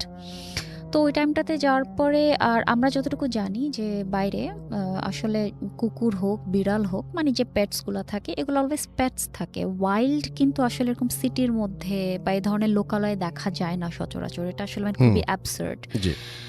বাট ওখানে আমরা যখন জাস্ট গেলাম, বাস থেকে নামলাম, নেমে হাঁটা স্টার্ট করলাম, দেখলাম যে একদম মানে চার্চের সীমানা যখন ঢুকবো জাস্ট ওই টাইমটাতে একটা কুচকুচে কালো বিড়াল, এবং বিড়ালের সাইজটা মানে একটা বলবো যে এক প্রকার মানে ছাগলের সাইজের কাছাকাছি, অনেক হুম, হুম। বড় অ্যান্ড ভেরি উইয়ার্ড আর খুবই জঘন্য দেখতে, মানে যেটাকে বলে মানে ভয়ঙ্কর। আর একটা ওয়াইল্ড ক্যাট, অফকোর্স এটা কারো পেট হতেই পারে না। সে ওখানে গিয়ে এমনভাবে আমাদের রাস্তাটা আটকে দাঁড়িয়েছে একটু একটা দূরত্ব বজায় রেখে, যে যেন কিনা মানে হিজ অ্যান্ড বিড়ালটা জাস্ট স্টেয়ার করে আছে আমার দিকে। হি ইজ জাস্ট স্টেয়ারিং, মানে আমার মনে হচ্ছে সে যদি এখন কথা বলতে জানতো সে আমাকে জিজ্ঞেস করতো যে মানে আমাকে আমার নাম ধাম জিজ্ঞেস করা শুরু করতো, মানে এই ধরনের একটা জিনিস। এবং সে পুরো স্টেয়ার করেছিল, আমরা ওয়েট করছিলাম লেট হিম পাস। বাট আমরা যেহেতু জানি একটা সুপার স্টেশন যে যদি একটা কালো বিল্লি আমাদের পথ আটকে দেয় বা ক্রস করে আমাদেরকে, ওই রাস্তাতে দেয়ার ইজ সামথিং রং, আমাদের আসলে আগানো উচিত না। কিন্তু দুর্ভাগ্যবশত ওই চার্চে যাওয়ার একটাই রাস্তা ছিল, so we D not have any escape path, আমাদের ওখান দিয়ে যেতে হবে। সামহাও বিড়ালটা চলে যায়, কিন্তু যেতে যেতে সে বারে বারে টার্ন করতে থাকে আমাদের দিকে। I don't know what does that mean. Hmm, hmm. পরে আমরা গেলাম, বাট আশ্চর্যজনক হচ্ছে কি ওই বিড়ালটা যেটা ক্রস করলো ওই জায়গাটা, ওই জায়গাটাতে যখন আমরা জাস্ট স্টেপ করলাম তখন থেকে মানে আমার হাজব্যান্ড না, I have started feeling something. মানে আমি জানি না, মানে আমি আস্তে আস্তে না মানে হঠাৎ করে মনে হচ্ছে যে দুনিয়ার যত ভারী কি জিনিস আছে আমার মন খারাপ হওয়া শুরু করলো। আমি যত আগাচ্ছি চার্চের দিকে মনে হচ্ছে যে I am very sad, I don't no Y, but আমি খুবই খুবই ডিপ্রেশনে চলে গেলাম। এবং ওখানে মানে ওয়েদারটাও অফকোর্স অনেক উইন্ডি ছিল, আর মানে একদম লোকজনের যাওয়া আসা না থাকলে যেরকম হয় ভুতুড়ে একটা পরিবেশে দিনের আলোতেই ওরকম লাগছিল। জি। ভাঙা একটা চার্চ দেখলাম, ফাইন গেলাম, এবং পুকুরটাও দেখলাম যে হ্যাঁ এরকম। যখন গ্রেভিয়ার্ডটার কাছে গেলাম দেখলাম যে মানে মনে হচ্ছে যে এতই কুড লিটারালি ফিল, মানে এখন হয়তো এটা বললে এভাবে বোঝানো যাবে না, কিন্তু আমি যখন ওখানে ছিলাম আমার কাছে লিটারালি আমার কাছে মনে হচ্ছিল যে I could feel their pain, না যে মানে ওরা কত কষ্ট করে মারা গেছে, মানে আমার কাছে এরকম মনে হচ্ছিল, বিকজ আমি যেহেতু বললাম যে ওখানে সবাই সুইসাইড করে মারা গেছে, এবং ওখানে কেউ আমার কাছে মনে হচ্ছে I could literally feel their pain, যে আহারে বেচারা ভিতরে শুয়ে আছে, তার না জানি কত কষ্ট হচ্ছে, এরকম একটা ব্যাপার স্যাপার। আমার হাজব্যান্ড অ্যাজ ইউজুয়াল সে এদিক ওই দিক দেখছে, তাকাচ্ছে, মানে আসলে সে কিছু হিস্ট্রিজ পড়ছিল আর বলছিল হচ্ছে let's take some snaps, because এখানে তো আমরা সবসময় আসবো না, ছবি টবি নিয়ে যায়, লোকজনকে দেখাতে পারবো। He was making fun of it, he was very normal. But আমার কাছে মনে হচ্ছে যে no, I am trapped somewhere, মানে আমি এটা বলে বোঝাতে পারবো না, কিন্তু আমি আসলে এই কাহিনীগুলো আমার হাজব্যান্ড থেকে শুনে বাসায় আসার পর, কারণ আমি তখন জানি না যে আমি তখন কিসের ভেতর দিয়ে যাচ্ছি, আমি তো আমার নিজেকে দেখতে পাচ্ছিলাম না। আমি ওখানে গেলাম চার্চে, যেখানে গেস্টরা বসে থাকে, ভাঙা চেয়ারগুলা, মানে চেয়ার মানে উডেন শিল্ডের মতন, মানে পুড়ে গেছে, পুড়ে একদম কয়লা হয়ে গেছে আর কি, কিছু কিছু রুইন্স ছিল। জাস্ট আমি ওখানে বসে এক দৃষ্টিতে যেখানে জিজাসের ইয়েটা ছিল, স্ট্যাচুটা ছিল, আমি ওদিকে জাস্ট তাকিয়ে আছি, বাট সামনে কিন্তু কিছু নাই, একদম পুরো ভাঙা টেবিল সব কিছু। তারপর আমার হাজব্যান্ড এসে আমাকে লিটারেলি আমাকে জাস্ট গায়ে মানে কি মানে ওয়ার ইউ লস্ট এই ধরনের কিছু একটা। আমি তারপরে সামহাও বললাম যে আচ্ছা আমরা না এখান থেকে চলে যাই। দেন হি স্টার্টেড ফিলিং যেন something is very wrong with me, কারণ তাহলে তো এটা মিথ না, এটা তো তাহলে সত্যি, যে এখানে আসলে তো ডিপ্রেসড হয়ে যাচ্ছে সবাই, বিকজ আমাদেরও আগে একটা নিউলি ম্যারিড কাপল ওখানে গেছিল and husband wife both committed suicide together, পেছনে যে পুকুরটা ছিল ওখানে। তো আমার হাজব্যান্ড আর কোনো রিস্ক নেয়নি, বললো যে লেটস গো। মানে আমার কাছে ওখানে কিছু ভালো ঠেকছে না, মানে আমি পুরাই নাকি একদম চুপচাপ হয়ে গেছিলাম। তারপরে বললো যে আর আরেকটা কি, যে ওখানে নাকি একটা স্পেসিফিক টাইমে মেবি সন্ধ্যার পর যদি কেউ সামহাও গভর্নমেন্টের চোখ ফাঁকি দিয়ে থেকে যেতে পারে ওখানে, মানে দে সি সাম শ্যাডোজ, যে হ্যাঁ লোকজন ঝুলে আছে, মানে এই ধরনের কিছু শ্যাডোজ আছে, এবং যে ওয়ালে দেখা যায় সেই শ্যাডোটা, সেই ওয়ালের সামনেও আমি গিয়ে আই জাস্ট স্টুড আপ, না মানে আমি আর চলতেছি না, আমি ওখানেই দাঁড়ায় আছি। আমার হাজব্যান্ড বলে যে কি ব্যাপার, চলো let's go, let's move on. যে না না এটা একটু থাকি, বা মানে আমি কেমন যেন নর্মালের মতন অ্যাক্টিং করছিলাম। পরে আমাকে ও জাস্ট বাউন্ডারির বাইরে নিয়ে আসলো, trust me, believe it or not, আমি জাস্ট বাউন্ডারির বাইরে একটা স্টেপ পড়লাম, আই বিকেম অ্যাবসলিউটলি নর্মাল, মানে আমি আগে যা ছিলাম জাস্ট ওই জায়গা থেকে ছেড়ে আসার পর, এক্স্যাক্ট ওই জায়গা থেকে ছেড়ে চলে আসার পরে। And আমি এই পুরো কাহিনীটাই শুনেছি বাসা আসার পরে। হি ওয়াজ সেইং যে তোমার কি হলো ওখানে, তুমি তো এরকম করতেছিলা, ওরকম করছিলা, এবং ও আমাকে কিছু ছবিও দেখালো যে আমি এভাবে তুলেছি, দেখো জাস্ট লুক এট ইউ, মানে কেমন ছিলা তুমি। আই ওয়াজ শকড যে না আসলে ইটস নট আ মিথোলজি। হ্যাঁ হয়তো আমি যদি এখন ওখানে ভুডু ডলস নিয়ে যেতাম, প্ল্যানচেট করতাম, হয়তো I could face something, but আমি বলবো যে হ্যাঁ যদি নরওয়ে থেকে কেউ শুনে থাকে কোনো দিন কোনো বাঙালি, তাহলে অফকোর্স আমি বলবো যে হ্যাঁ নেস ইজ আ প্লেস, এটা নিয়ে যা কিছু বলা হয়েছে এভরিথিং ইজ রাইট, মানে আমি এভরিথিং ইজ ট্রু ওখানে, বিকজ আমি এটা নিজে থেকে আমি এক্সপিরিয়েন্স করেছি। আমি যদি একা থাকতাম হয়তো বলতাম যে হ্যালুসিনেশন, বা আমি বলতাম যে শুনে শুনে শুনে শুনে হয়তো আমার ব্রেনে সেটা কাজ করেছে, বাট যেহেতু I had someone with me, সে তো আমার সাথে মিথ্যা কথা বলবে না। তো এই জিনিসটাই আর কি, এটাই ছিল আমার first story. Thank you so much আপনার ঘটনার জন্য, আপনাকে অনেক ধন্যবাদ। আমাদের আরও একজন অতিথি আছেন, এবার আমরা তার কাছে যাব। আপনার নামটা প্লিজ একটু বলবেন, কোথা থেকে এসেছেন সেটা বলবেন, তারপরে আপনার ঘটনায় যাব আমরা। জি আরেকবার বলতে হবে প্লিজ কাইন্ডলি। আমার নাম ট্রফিম, আমি সাভার থেকে এসেছি। জি আমি আজকে যে ঘটনাটি শেয়ার করব জি সেটা ঘটেছে টঙ্গীতে। জি একটা সরকারি কলোনি ছিল হুম যেখানে আমার খালারা থাকতো। তো সেখানে আমি বেড়াতে যেতাম। তো যখন সেই কলোনিতে ঢুকতাম, ঢোকার সময় বড় একটা গেট ছিল, যে গেটটা পেইন্ট করা ছিল না, এবং পেইন্ট না করার জন্য সেটা খুবই জং ধরা একটা বড় একটা দরজা, দেখতে খুব মানে মনে হবে যে আমি কোনো একটা হন্টেড প্লেসে ঢুকছি এরকম। ঢোকার পরেই হচ্ছে গার্ড হাউস, কিন্তু গার্ড হাউস 6টা বা 7টার পরে সেখানে থাকে না, কজ যেহেতু সরকারি তারা একটু ফ্রি টাইম পায়, তারা চলে যায়। এবং সেই গার্ড হাউসের পর একটা বড় জায়গা, যে জায়গার মধ্যে অনেক গাছ, এবং সেখানে একটা গাড়ি ছিল, যে গাড়িটা একদম ভাঙাচোরা, একদম স্টেইন হয়ে গেছে, এরকম একটা গাড়ি। তো সেখানে ইভেন ছেলেমেয়েরাও এরকম হয় অনেক সময় যে গাড়ি আছে ওখানে গিয়ে খেলাধুলা করে, বাট ওখানে কোনো ছেলেমেয়েও যাইতো না, একটু ভয় পেত আর কি। তো লম্বা একটা রাস্তা, যে রাস্তার মধ্যে ৬ কি ৭টা ল্যাম্প পোস্ট, যেখানে ১টা কিংবা ২টো ল্যাম্প পোস্টে লাইট জ্বলে আর বাকিগুলো সেগুলোতে লাইট জ্বলে না। খুবই অন্ধকার থাকে, ডার্ক থাকে। তো সেই কলোনির ভেতর ২টো বিল্ডিং, ৪ তালা এবং ৪ তালা, ৮ তালা মোট। হুম হুম সো তার সেই ২টা বিল্ডিংয়ের মাঝখানে একটা ডাস্টবিন, একটা গার্বেজ আছে, যে গার্বেজে মানুষ ময়লা ফেলে। তো সেই জায়গাটা খুব ডার্ক এবং খুবই অন্ধকার, এবং একটা কলোনি, অনেক বড় একটা জায়গা নিয়ে করা কলোনিটা, এবং সেখানে যদিও শহরের মধ্যে, কিন্তু সেই ভেতরটা খুবই অন্ধকার। তো হুম। আমার খালারা যেখানে থাকতো, এটা আমার কাজিনের বাসার কথা আমি বলছি, তারা থাকতো দোতলায়।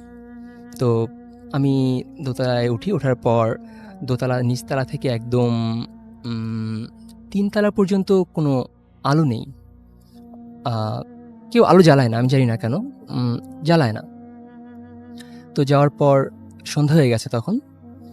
হওয়ার পর আমার খালা উনি বলছেন যে, তোমাকে একটু দোকানে যেতে হবে, তুমি আমাকে এই জিনিসটা এনে দাও। হুম হুম তো বললাম, আচ্ছা ঠিক আছে, দাও, আমি যাচ্ছি, কোনো সমস্যা নাই। তো আমি বের হলাম। বের হওয়ার পর ঠিক যখন সেই ডাস্টবিনের কাছে গিয়েছি, সেইখানে দেখি ক্লাস 7 কি 8 হবে এরকম ক্লাসে পড়ে একটা মেয়ে, সে ওখানে কিছু খুঁজছে। তো আমি তাকে কিউরিওসিটি নিয়ে জিজ্ঞেস করলাম যে, আপনি কি কিছু খুঁজছেন? তো বলল, ভাইয়া আমার পায়ের ঘুঙুরটা খুঁজে পাচ্ছি না, হুম একটু খুঁজে দিবেন? তো বললাম, ঘুঙুর? আপনি কি শিওর আপনার ঘুঙুর হারিয়েছে? বিকজ যদি ঘুঙুর হয়, ঘুঙুরটা অনেক বড় হয়, এবং সেটা হারিয়ে গেলে বা এই রাস্তায় থাকলে সেটা দেখা যাবে। আপনি কি শিওর? বলল, হ্যাঁ ভাইয়া, আমার ঘুঙুর। আমি বললাম, আচ্ছা ঠিক আছে, আমি দেখছি। তো বেশ কিছুক্ষণ তার সাথে খুঁজলাম, কিন্তু পেলাম না। আমি বললাম যে, আপু এক কাজ করেন, তাহলে আপনি কালকে সকালে আসেন, তাহলে আপনি এটা খুব তাড়াতাড়ি পেতে পারেন। এই বলে আমি চলে গেলাম। চলে যাওয়ার পর আমি দোকানে গেলাম। দোকানে যাওয়ার পর আমার জিনিস কিনে আবার কাঙ্ক্ষিত জায়গায় আমি আবার ফেরত আসলাম।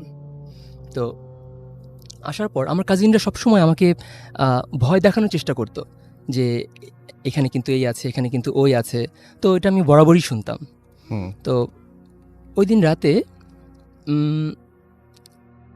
আমি একটু চা খেয়েছিলাম, খুব ডার্ক লিকারের চা। ঘুম আসছিল না। ঘুম আসছিল না, একদমই ঘুম আসছিল না। আম তো চা খেতে, খেতে হঠাৎ কাজিন আসে আমার কাছে। এসে সে বলতেছে যে, তোমাকে একটা গল্প বলি, শোনো। জি। আমি বললাম, গল্প? বলো। কি আর বলবা? ভূতের গল্পই তো বলবা নাকি? আমাকে ভয় দেখানোর চেষ্টা আরকি। তো বলল, আসলে তা না, একটা সত্যি কথাই বলি। উম তো বলল যে, আমি বললাম, ওকে বলো। সে বলল যে, আমাদের এখানে একটা মেয়ে উম সে সুইসাইড করেছে এবং সে মারা গেছে, এবং মেয়েটা খুব ভালো নাচ করতো। আমি বললাম, তাই নাকি? নাচ করতো? ওহ, দ্যাটস গ্রেট। তো সে থাকতো ৪ তালায়। ৪ তলায় থাকতো, এবং সেখানে তার যে ফ্যামিলি ছিল, ফ্যামিলি খুব কনজারভেটিভ ছিল। তার ফ্যামিলি থেকে তাকে কখনো সেই মেয়েটাকে নাচতে দিত না। কারণ নাচ গান তারা পছন্দ করতো না। কিন্তু মেয়েটা খুবই, তার প্যাশন হচ্ছে যে সে নাচবে বা একজন নৃত্যশিল্পী হবে। হুম তো মাঝে, মাঝে সেই মেয়েটাকে টর্চ করা হতো সেই ফ্যামিলি থেকে যে, তুমি এটা করবা না। হুম কিন্তু সেই মেয়েটা খুব জিদ নিয়ে সেটা করতো। কজ তার এটা খুব ভালো লাগে। তো একদিন মেয়েটা সেই ছাদে গিয়ে সেখান থেকে পড়ে সে মারা যায়। তো তখনই এটা বলার পরই আমি ভেবেছিলাম যে আসলে এটা একটা মিথ্যা কথা। তো তখন আমি জিজ্ঞেস করলাম, আচ্ছা ভাইয়া, আজকে এই সন্ধ্যার সময় আমি যাওয়ার পথে এরকম হয়েছে। একটা মেয়ে এরকম ঘুঙুর খুঁজছিল। বলে যে, আমাদের এই কলোনির ভিতরে ক্লাস 7-8 পড়ুয়া কোনো মেয়ে নাই, ঠিক আছে? ওই ছিল, এবং সে এখন নাই, সে মারা গেছে। তখনও আমি এটা সিরিয়াস হিসেবে নিই নি, যে আমার মনে হয় এখনও সে দুষ্টামি করছে। তো যখন ঘুমাতে যাই, হুম ঘুমাতে যাওয়ার সময় ঘুম আর আসছে না, এপাশ ওপাশ করছি, তখন প্রায় রাত 2টো বেজে গেছে। তো ওই সময় আমি একটু চোখ বন্ধ করি, এবং 5 কি 10 মিনিট হয়ে যায়। ঘুম হয় না, কিন্তু চোখের পাতাটা লেগে আছে। হঠাৎ মনে হচ্ছে একটা শব্দ পাচ্ছি আমি, এবং শব্দটা লাইক একটা ঘুঙুরের একটা শব্দ। সেটা নিচে নেমে আসছে, এবং আমি মানে একদম অবাক হয়ে গেলাম যে, কি? আমি ভেবেছি যে এটা নেহাতি একটা আমি চিন্তা করেছি বা ভাই আমাকে বোঝানোর চেষ্টা করেছে, সেটাই হচ্ছে। তো তো আমি আর কোনো পাত্তা দিলাম না, আবার আমি টার্ন নিয়ে আবার শুয়ে গেলাম। তার কিছুক্ষণ পর আবার সেই একটা শব্দ, ছি, ছি, ছি, ছি। একদম ঘুঙুর যেভাবে স্টেপ করলে যে শব্দটা হয় ঠিক সেরকম একটা শব্দ। হুম। তো আমি এবার উঠে গেলাম, ঘুম থেকে উঠে আমি বসলাম। বসার পর আমি ট্রাই করলাম যে আমি কি সত্যি শুনলাম, আমি একটু জাগ্রত অবস্থায় বসে আমি শোনার চেষ্টা করি। আচ্ছা। তো ট্রাই করলাম, বাট আর কোনো শব্দ হলো না, শব্দ হলো না। তো আমি ভাবলাম যে না, এটা আমার জাস্ট আমি চিন্তা করেছি, এর জন্য আবার শুয়ে পড়লাম। কিন্তু এবার কিছুটা ভয় পেয়েছিলাম দ্বিতীয়বার। তো ভয় পাওয়ার পর আমি বললাম যে না, আমি আর এগুলো চিন্তা করতে চাই না। আমি বালিশটা আমার মানে মাথা নিচে না দিয়ে আমি কানে দিয়ে আমি খুব প্রেস করে আমি ঘুমিয়ে গেলাম, যে শুয়ে পড়লাম। শোয়ার পর সেই একই শব্দ আবারও শুনতে পেলাম। এবার আমি আর নিজেকে ধরে রাখতে পারলাম না। আমি সাথে সাথে কাজিনকে ডাক দিলাম, ভাইয়া ওঠো। তো সে বললো তার কাছে ঘুম ভেঙে গেছে। তো বলতেছে কি হয়েছে? আমি বললাম যে ভাই, তুমি কি শুনতে পাচ্ছ না? তুমি কি সত্যি শুনতে পারতেছো না? বলে কি এই শব্দটা? আমি শুনতেছি। আমি খুব নার্ভাস হয়ে গেলাম এবং আই ওয়াজ জাস্ট শেকিং। মানে আমি খুব কাঁপছিলাম যে আমি শুনছি, একদম দিব্যি শুনছি। এবং যখন আমি জাগ্রত অবস্থায়, ওই সময় আমি বলছি এই যে এখন হচ্ছে। তো সে বলতেছে যে ওকে চল আমরা বাইরে গিয়ে দেখে আসি। আমি বললাম তোর মাথা নষ্ট হয়ে গেছে, আমি এখন বাইরে যাবো? বললো যে আরে চলো না, কিচ্ছু হবে না। এ ভাইয়া বললো। আমি বললাম না অসম্ভব, প্লিজ। আমি ভাইয়া তোমার কাছে আমি হাত জোর করছি, তুমি প্লিজ এখন বাইরে যাবা না, দরজা খুলবা না। আমি একদম ভয় পেয়ে গেছি, খুবই নার্ভাস। তো এক পর্যায়ে আমি চিমটি কাটছি বা নিজেকে স্ল্যাপ করছি যে আমি কি সত্যি, মানে এটা কি আমি কল্পনা করছি, স্বপ্নে দেখছি, না সত্যি হচ্ছে। তো একটা পর্যায়ে ভাইয়া আমাকে সান্ত্বনা দিল, যে বললো ওকে লেটস প্রে। এটা বলে আমার সাথে সে প্রে করলো এবং প্রে করার পর ঘুমাতে গেলাম। কিন্তু ওই শব্দটা আমি আর পাইনি, কিন্তু আমি আসলে ঘুমাতে পারছিলাম না। তখন ঘড়ি কাঁটা 3টা বেজে গেছে এবং বাইরে থেকে একটা ল্যাম্পপোস্টের একটা হালকা একটা আলো সেই রুমের মধ্যে পড়ছিল। তো জানালা খোলা, আমি জানালার দিকে তাকাতেই পারছিলাম না, কিন্তু একটা আলো আসছিল।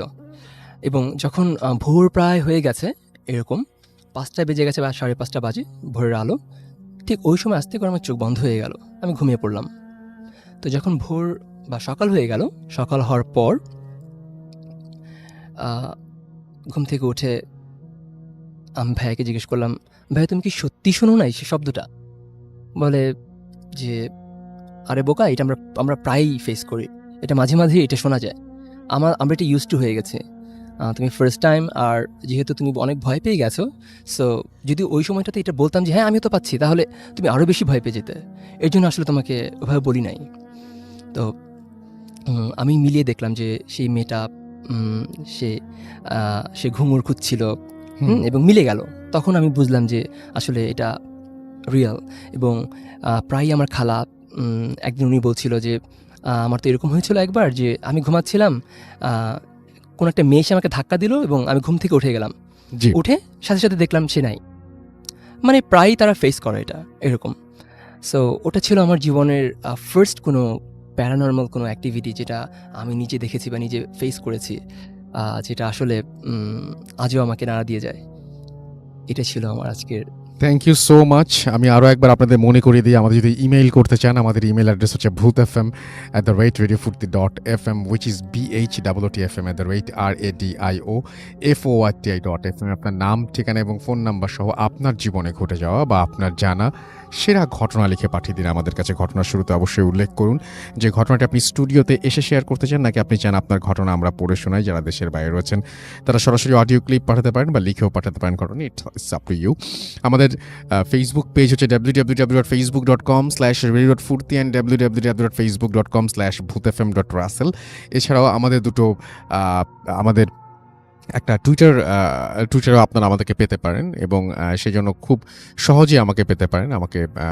আপনি জাস্ট আমার যে অ্যাড্রেসটা সেটা আপনার মনে রাখলেই হবে। এবং আমরা জানি যে টুইটারে আপনারা রেগুলার লিখেন Russell_bhuthfm, রাইট? এটা লিখলেই চলে আসবে টুইটারে গিয়ে। তো আমি যেটা করব সেটা হচ্ছে যে এখন টুইটারে যারা লিখছেন, টুকু শেখ আমাদের সঙ্গে আছেন, যশোর থেকে শুনছেন। আহমেদ হোসেন বায়েজিদ আমাদের সঙ্গে আছেন, বগুড়া থেকে শুনছেন। আমাদের সঙ্গে আছেন আহমেদ হোসেন বায়েজিদ, এবং মোহাম্মদ রাফিউর রহমান রাহাত, তিনি শুনছেন আমাদেরকে, ভূত এফএম শুনছেন অ্যাপ দিয়ে। ওকে, সামিউল ইসলাম শাকিল আমাদের সঙ্গে আছেন দেখতে পাচ্ছি। আরও অনেকেই, চৌধুরী রনি আছেন আমাদের সঙ্গে আছেন দেখতে পাচ্ছি। সামিউল ইসলাম শাকিল, রফিকুল ইসলাম আমাদের সঙ্গে আছেন, মুর্শিদাবাদ থেকে শুনছেন তিনি, ইন্ডিয়া, আমাদের সঙ্গে আছেন দেখতে পাচ্ছি। এছাড়াও বায়েজিদ আহমেদ আমাদের সঙ্গে, এছাড়াও আছেন আরও অনেকেই, তার মধ্যে আমি দেখতে পাচ্ছি এসবি শিফাত আহমেদ আমাদের সঙ্গে আছেন। এছাড়াও মইনুর সাগর আমাদের সঙ্গে আছেন প্রিন্স আরিফ, ব্ল্যাঙ্ক সাব্বির আমাদের সঙ্গে আছেন, এবং তিনি শুনছেন আমাদেরকে। এছাড়াও আমাদের সঙ্গে আছেন দেখতে পাচ্ছি, লন্ডন থেকে শুনছেন তিনি। ওকে, আমাদের সাথে আছেন দেখতে পাচ্ছি। এছাড়াও মিনহাজুল ইসলাম মামুন, আর এছাড়াও আমাদের সঙ্গে আছেন দেখতে পাচ্ছি আরও অনেকেই। থ্যাংক ইউ ভেরি মাচ যারা শুনছেন আমাদেরকে এবং রেগুলার শোনেন। আমরা আপুর কাছে আর একবার যাব এবং আপনার কাছ থেকে আমরা আপনার আরও একটা ঘটনা আপনি শেয়ার করতে চেয়েছিলেন সেটা শুনবো, এবং তারপরে আমাদের সাথে ঘটনা শেয়ার করবেন আফনান ভাই এবং আবরার ভাই একসঙ্গে। সো আপনাদের একটু ওয়েট করতে হবে, সেই জন্য আমরা যেটা করবো সেটা হচ্ছে আপুর ঘটনাটার মাঝখানে শুনে ফেলবো। আপু, আপনার সেকেন্ড স্টোরিটা আমরা একটু শুনে ফেলি। আচ্ছা, হাই লিসেনার্স, আবার এসছি। আমার সেকেন্ড স্টোরিটা আসলে আমি যখন আর একটু ছোট ছিলাম, জি। মানে এলেভেলস করতাম, ইন্টারমিডিয়েটে ছিলাম যখন, ওই টাইমটাতে আমরা গ্রামে ঘুরতে যাই আমার খালার বাড়িতে। আর গ্রামটা হচ্ছে একদমই আইল্যান্ড। আমার মনে হয় বেশ কিছু লোকজন নাম শুনতে পারেন। আইল্যান্ডটার নাম হচ্ছে একদমই বাংলাদেশের দক্ষিণে হাতিয়া অনেকেই, জায়গাটা। মানে সবাই জানেন আই হ্যাঁ গেস। হ্যাঁ হ্যাঁ। তো জায়গাটা আসলে অনেক সুন্দর, কিন্তু অনেক ব্যাকইয়ার্ড, মানে এখনো জি। আসলে ডেভেলপমেন্টের কিছুই হয়নি বলতে গেলে ওই জায়গাটাতে। তো সেখানে আমার বড় খালা থাকেন, আপন বড় খালা, উনি ছিলেন ওই টাইমটাতে তখন হুম। ওখানে। আমরা ঘুরতে গেছি ওখানে বেশ অনেকজন মিলে।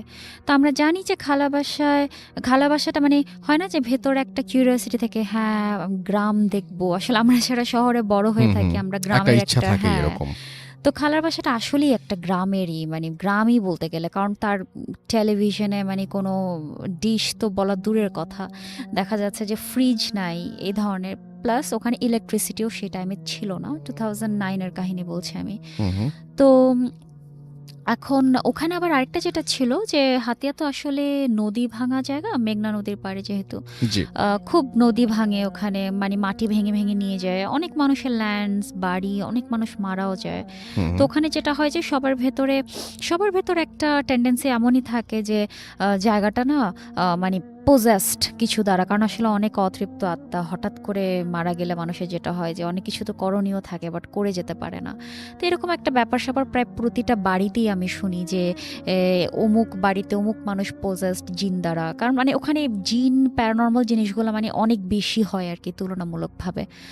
তো ইনফ্যাক্ট আমার বড় খালার বাড়িতে আমার বড় খালা নিজেও কিন্তু পোজেসড ছিলেন অনেক বছর।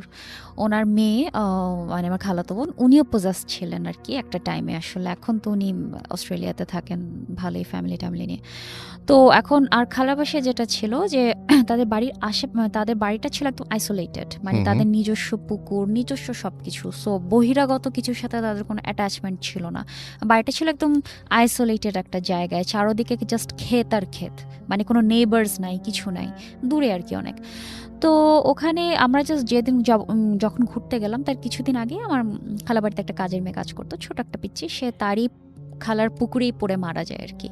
তো এই ধরনের হয় না যে আমরা কাজিনসরা বা আমার চাচিরা ছিলেন, আমরা একটু ফাইজলামি করছিলাম এগুলো নিয়ে, যে একটা হন্টেড বাড়িতে চলে আসছি, নিশ্চয়ই কিছু না কিছু দেখেই ফেলবো, কিছুদিন আগেও কেউ মারা টারা গেছে। আসলে ছোট ছিলাম তো এই জিনিসগুলো মানে অন্যরকম একটা মজা পেতাম, যদিও মানে জিনিসগুলো খুবই স্যাড। তো আর যেটা হতো যে খালাবাড়িতে চারপাশে কিছু কুকুর থাকতো রাতের বেলা একটা পাহারা টাইপ দেওয়ার জন্য। কিন্তু এখন আমরা হয়তো শুনে মনে করতে পারি যে চোরের পাহারা, তা না, মানে শুনতে একটু অবাক লাগবে, জিনের পাহারা যেটাকে বলে। কারণ কুকুর বা বোবা প্রাণী এ ধরনের জিনিসগুলো আগে সেন্স করতে পারে, আর তারা তখন দে স্টার্ট বার্কিং, এবং এটা কিন্তু অনেকেই হয়েছে। বলে এটা। হ্যাঁ, আমরা ওখানে যতদিন ছিলাম দেখেছি মানে প্রতি রাত্রেই they start barking like without any reason, কারণ সেটা আমরা দেখতে পাচ্ছি না, তারা সেন্স করতে পারছে। এবং আমার খালা বাসায় তাদের কোর্টিয়ারে মানে উঠানে চারপাশে একটা বাউন্ডারির মতন দেওয়া আছে, আচ্ছা ঠিক আছে এই জায়গা থেকে বের হলে ইউ নট সেফ এনিমোর রাত্রেবেলা, আচ্ছা। বিকজ ওই জায়গাটা হুজুর এসে দোয়া টোয়া করে অনেক মিলাদ করে ওটাকে বন্ধ করে দেওয়া হয়েছে। তো এখন হয় না যে আমরা হয়তো অনেক কাহিনী শুনি, এই ধরনের সচরাচর কাহিনী আমরা ছোটবেলা থেকেই শুনে এসেছি, কয়জনই বা কতখানি বা বিলিভ করে। তো আমার যেটা হলো একদিন, মানে আমার মারা সবাই রান্নাঘরে, তারা বিকজ যেহেতু আমি বললাম ইলেকট্রিসিটি নেই, তো পুরা বাড়িটা অন্ধকার, জাস্ট যে যে রুমে মানুষ যায় সেখানে একটা কুপির মতন জ্বলে আর কি। তো আমি আমার একটা কল আসছিল, আমি জাস্ট হেডফোনটা কানে দিয়ে আমি মানে হেঁটে হেঁটে কথা বলছিলাম তাদের ড্রয়িং রুমের মতন একটা জাস্ট বসার ঘর আর কি। হুম হুম। মানে যেহেতু কাঁচা বাড়ি, মাটির বাড়ি, তো পরে আমি জাস্ট বাড়ি থেকে একটু বের হলাম। বের হয়ে দেখলাম পুরা ঘোর অমাবস্যা ছিল, কিন্তু ডার্ক। বের হয়ে দেখলাম কোর্টইয়ার্ডের যে দূরে হাইওয়েটা দেখা যাচ্ছে, আর চারদিকেই তাকাচ্ছি ক্ষেত। মানে আমি জানি যে এত উজ্জ্বল আলো হয়তো বাইরে নেই, but somehow you can guess, আচ্ছা। যখন অন্ধকারটা চোখে সয়ে যায় ইউ ক্যান গেস যে আচ্ছা ঠিক আছে, আম সিইং দিস অ্যান্ড দ্যাট। পরে আমি কোর্টইয়ার্ড ধরে জাস্ট হাঁটা শুরু করলাম সামনের দিকে। হুম ট্রাস্ট মি, আমি জায়গাটা নতুন, আমি কিন্তু জায়গাটা চিনি না, কোন দিক দিয়ে গেলে আমি মেন রোডে উঠবো আই ডোন্ট নো।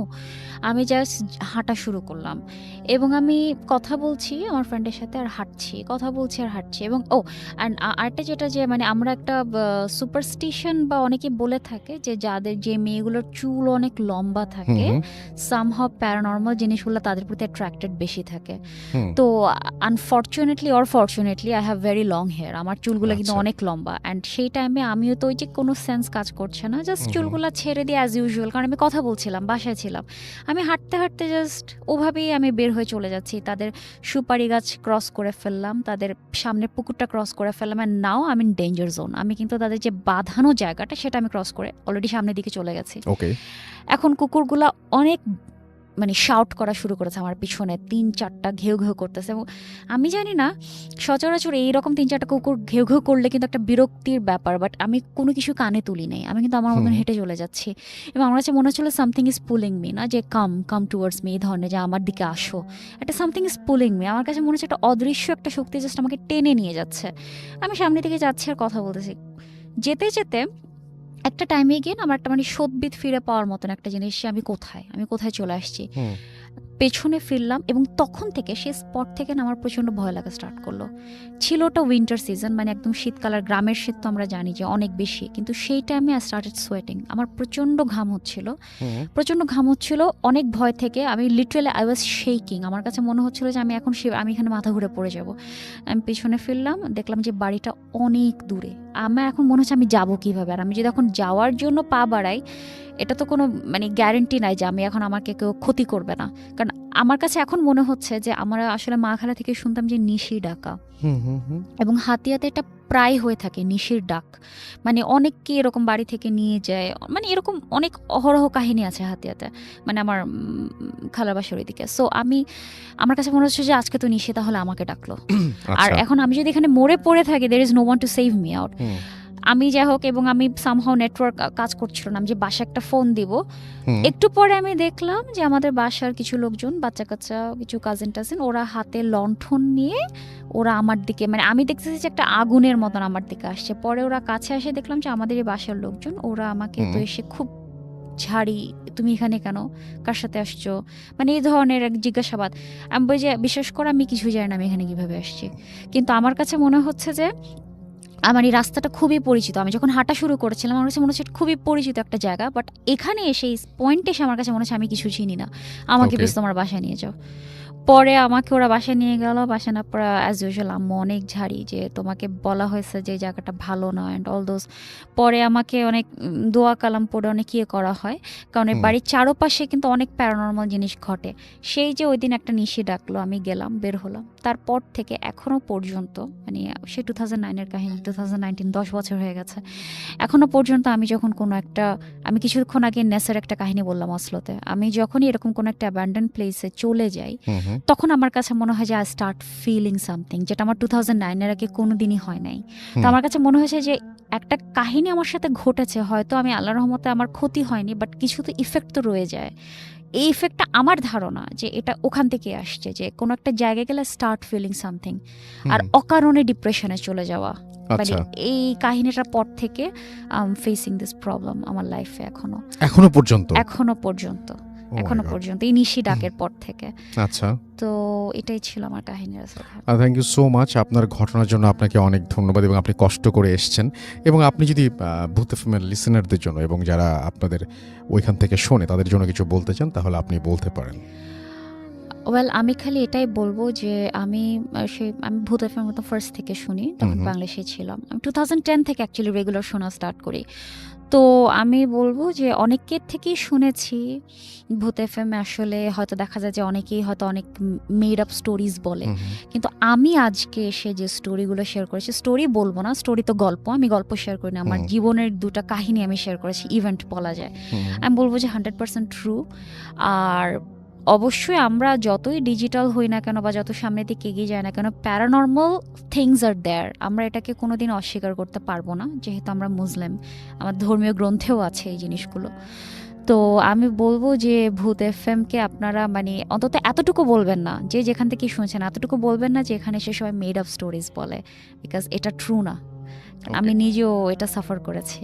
আর সবার জন্য বেস্ট অফ লাক। আপনারা, আমি আশা করি যে আপনারা এতদিন যেহেতু ভূত এফএম এর সাথে ছিলেন, আগামীতেও আপনারা থাকবেন। এটাই। Thank you so much. Thank you. আশা করছি যে আপনাদের ঘটনাগুলো ভালো লেগেছে, এবং এখন যেটা করব সেটা হচ্ছে চলে যাব আমরা একটা অডিও ক্লিপে, এবং তারপরে আবারও ফিরে আসবো। সেই পর্যন্ত আমাদের সঙ্গেই থাকুন। হাফেজ মাইনুদ্দিন ভাই আমাদের সঙ্গে আছেন, সুতরাং তিনজনের ঘটনা আমরা শুনবো কিছুক্ষণের মধ্যেই। আমাদের আফনান ভাই, আমাদের আবরার ভাই এবং হাফেজ মাইনুদ্দিন সাহেব, তিনজনের ঘটনা শুনবো। আমাদের সঙ্গে থাকুন। স্টে টিউনড টু রেডিও ফুর্তি এফএম অ্যান্ড ডু ফুর্তি।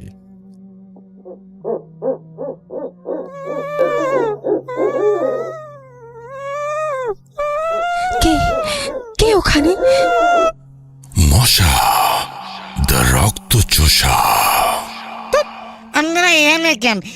ভূত এফএম এ পার্টিসিপেট করতে চাইলে মেল করেন boothfm@radiofurti.fm। ধন্যবাদ। স্যার, ভূত FM, the night comes alive. বিশ্বাস করা না করাটা আপনার ব্যাপার।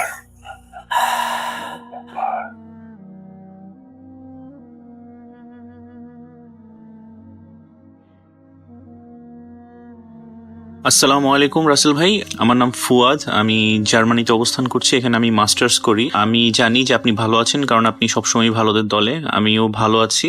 আশা করছি যে রেডিও ফুর্তির যত লিসেনার্স আছে সবাই অনেক ভালো আছেন। আমি আজকে যে ঘটনাটা বলবো সেটা আপনাদের কাছে অনেকটা অবিশ্বাস্য মনে হলেও এটা সত্যি। আমি বেশ কয়েকদিন যাবত কিছু জিনিস ফিল করছি যা আমার সাথে ঘটে যাচ্ছে।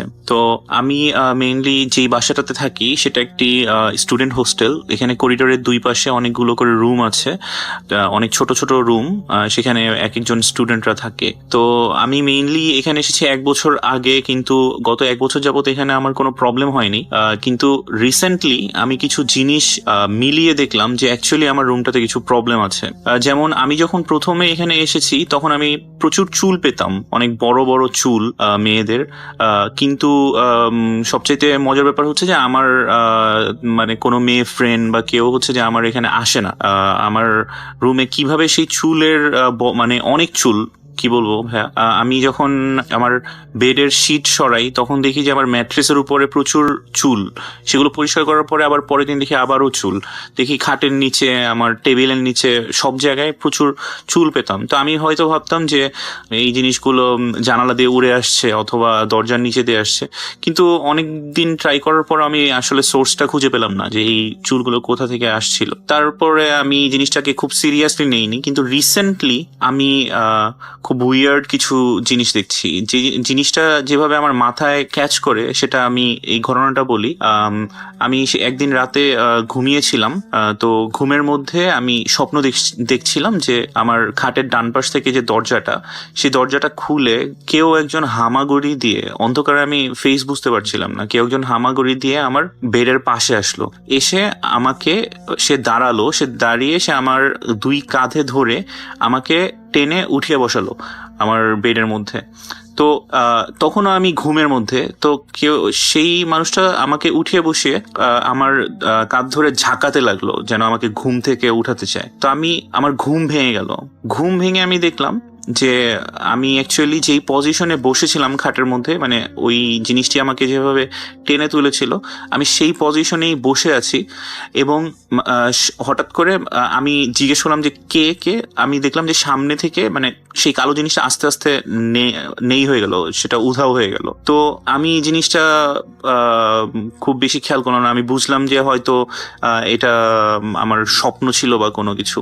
তো পরে আমি আস্তে আস্তে দেখলাম যে আমার রুমের খাবার দাবারও উল্টাপাল্টা হচ্ছে। আমি দেখা যেত যে আমি 3 পিস মুরগি রান্না করে রেখে গিয়েছি আমার টেবিলের উপরে, তো রাতে আমি বাসায় ফিরে দেখি যে আমার সেখানে 2 পিস আছে। তো আমি ফার্স্টে ভাবলাম যে এটা ভয়ের কোনো কিছু, যে হয়তো আমার রুমের চাবি কারো কাছে আছে, তারা ঢুকছে নাকি বা এরকম কোনো কিছু। কিন্তু সেদিন যে আমি স্বপ্ন দেখেছিলাম, আমার রুমে ঢুকার মতো আসলে কোনো সিস্টেম নেই, কারণ আমার রুমটা ভিতর থেকে বন্ধ করে আমি ঘুমাই। তো এবং যখন আমি ঘুম থেকে উঠলাম তখন আমার দরজাটা বন্ধ ছিল। তো রিসেন্টলি আরেকটা ঘটনা ঘটে যে আমি যখন বাইরে গিয়েছিলাম, তো বাইরে যাওয়ার আগে আমার রুমে যেই বিনটা আছে যেখানে আমি ময়লা ফেলি, সেই বিনটা আমি বন্ধ করে রেখে গিয়েছিলাম। এটা নর্মালি সবসময় বন্ধই থাকে, কারণ হচ্ছে যে 2-3 দিনের ময়লা টয়লা সেখানে জমানোর পরে দেখা যায় যে প্রচুর গন্ধ বেরোয়। তো আমি বিনের বড় একটি ঢাকনা আছে, সেই ঢাকনা দিয়ে বন্ধ করে রেখে গিয়েছিলাম। তো আমি কিছুদিন আগে অনেক রাতে বাসায় আসলাম, রাতে 1টার দিকে। আমি পার্ট টাইম জব করে যখন বাসায় আসলাম তখন আমি দেখলাম যে আমার বিনের ঢাকনাটা খোলা এবং সেখানে একটি কলার ছোচা পড়ে আছে। তো আমার ফ্রিজের থেকে কেই বা কলা নিল বা কেই কলা খেলো, এবং কলার ছোচাটা উপরে থাকবে এরকম কোনো সিচুয়েশনই ছিল না। এর কারণ হচ্ছে যে আমি সেদিন কোনো কলা খাইনি। আমি কলা হয়তো 2-3 দিন আগে খেয়েছিলাম, যেটা আমার ফ্রিজে এখনো পচে যাচ্ছে সেই কলা। তাহলে সেই কলা কেই বা খেলো, কেই বা আমার বিনের ঢাকনা খুললো, সেটা আসলে আমি বুঝতে পারলাম না। তো এমনই যাচ্ছে। রিসেন্টলি আমি আরেকটা জিনিস দেখলাম যে আমি ঘুমিয়েছিলাম, তো হঠাৎ করে আমার ঘুম ভাঙলো। ঘুম ভেঙে আমি দেখলাম যে অ্যাকচুয়ালি আমি এতক্ষণ কোনো একটি মেয়ের কণ্ঠে কথা বলছিলাম, যেই কণ্ঠটা একদমই অপরিচিত, যেটা আমার মানে এটা ইম্পসিবল। আমি এই ভয়েস কখনো ট্রাই করলেও করতে পারবো না। তো এবং কথা বলতে বলতে, সেই ভয়েসে কথা বলতে বলতে আমার ঘুমটা ভেঙে যায় আসলে। এবং আমি ঘুমটা ভাঙার সাথে সাথে আমি দেখলাম যে আমি কিছু একটা বলছি। তো এই জিনিসগুলো আমার সাথে ঘটে চলেছে। আমি জানি না আসলে আমার সাথে কি আছে বা কি ঘটছে, কেন ঘটছে আমি বলতে পারি না। কিন্তু একটা ব্যাপার হচ্ছে যে আমি এই ব্যাপারগুলোতে ভীত না, আমার সেরকম কোনো প্রবলেম হচ্ছে না বা কিছুই হচ্ছে না।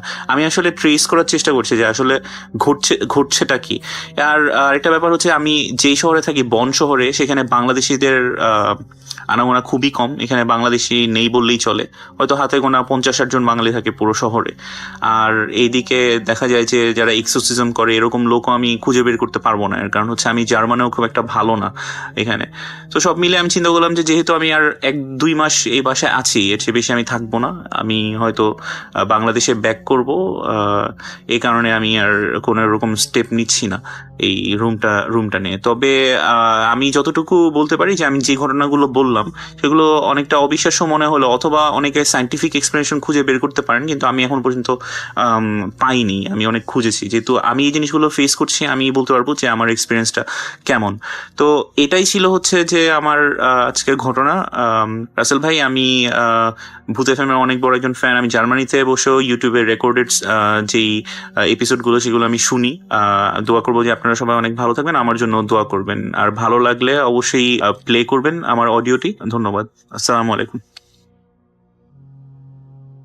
ভূত FM. The night comes alive. বিশ্বাস করা না করাটা আপনার ব্যাপার।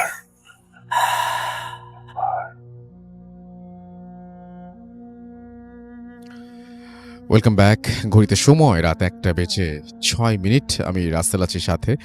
আমার সাথে রয়েছেন এই মুহূর্তে স্টুডিওতে আবরার ভাই এবং হাফেজ মাইনুদ্দিন সাহেব।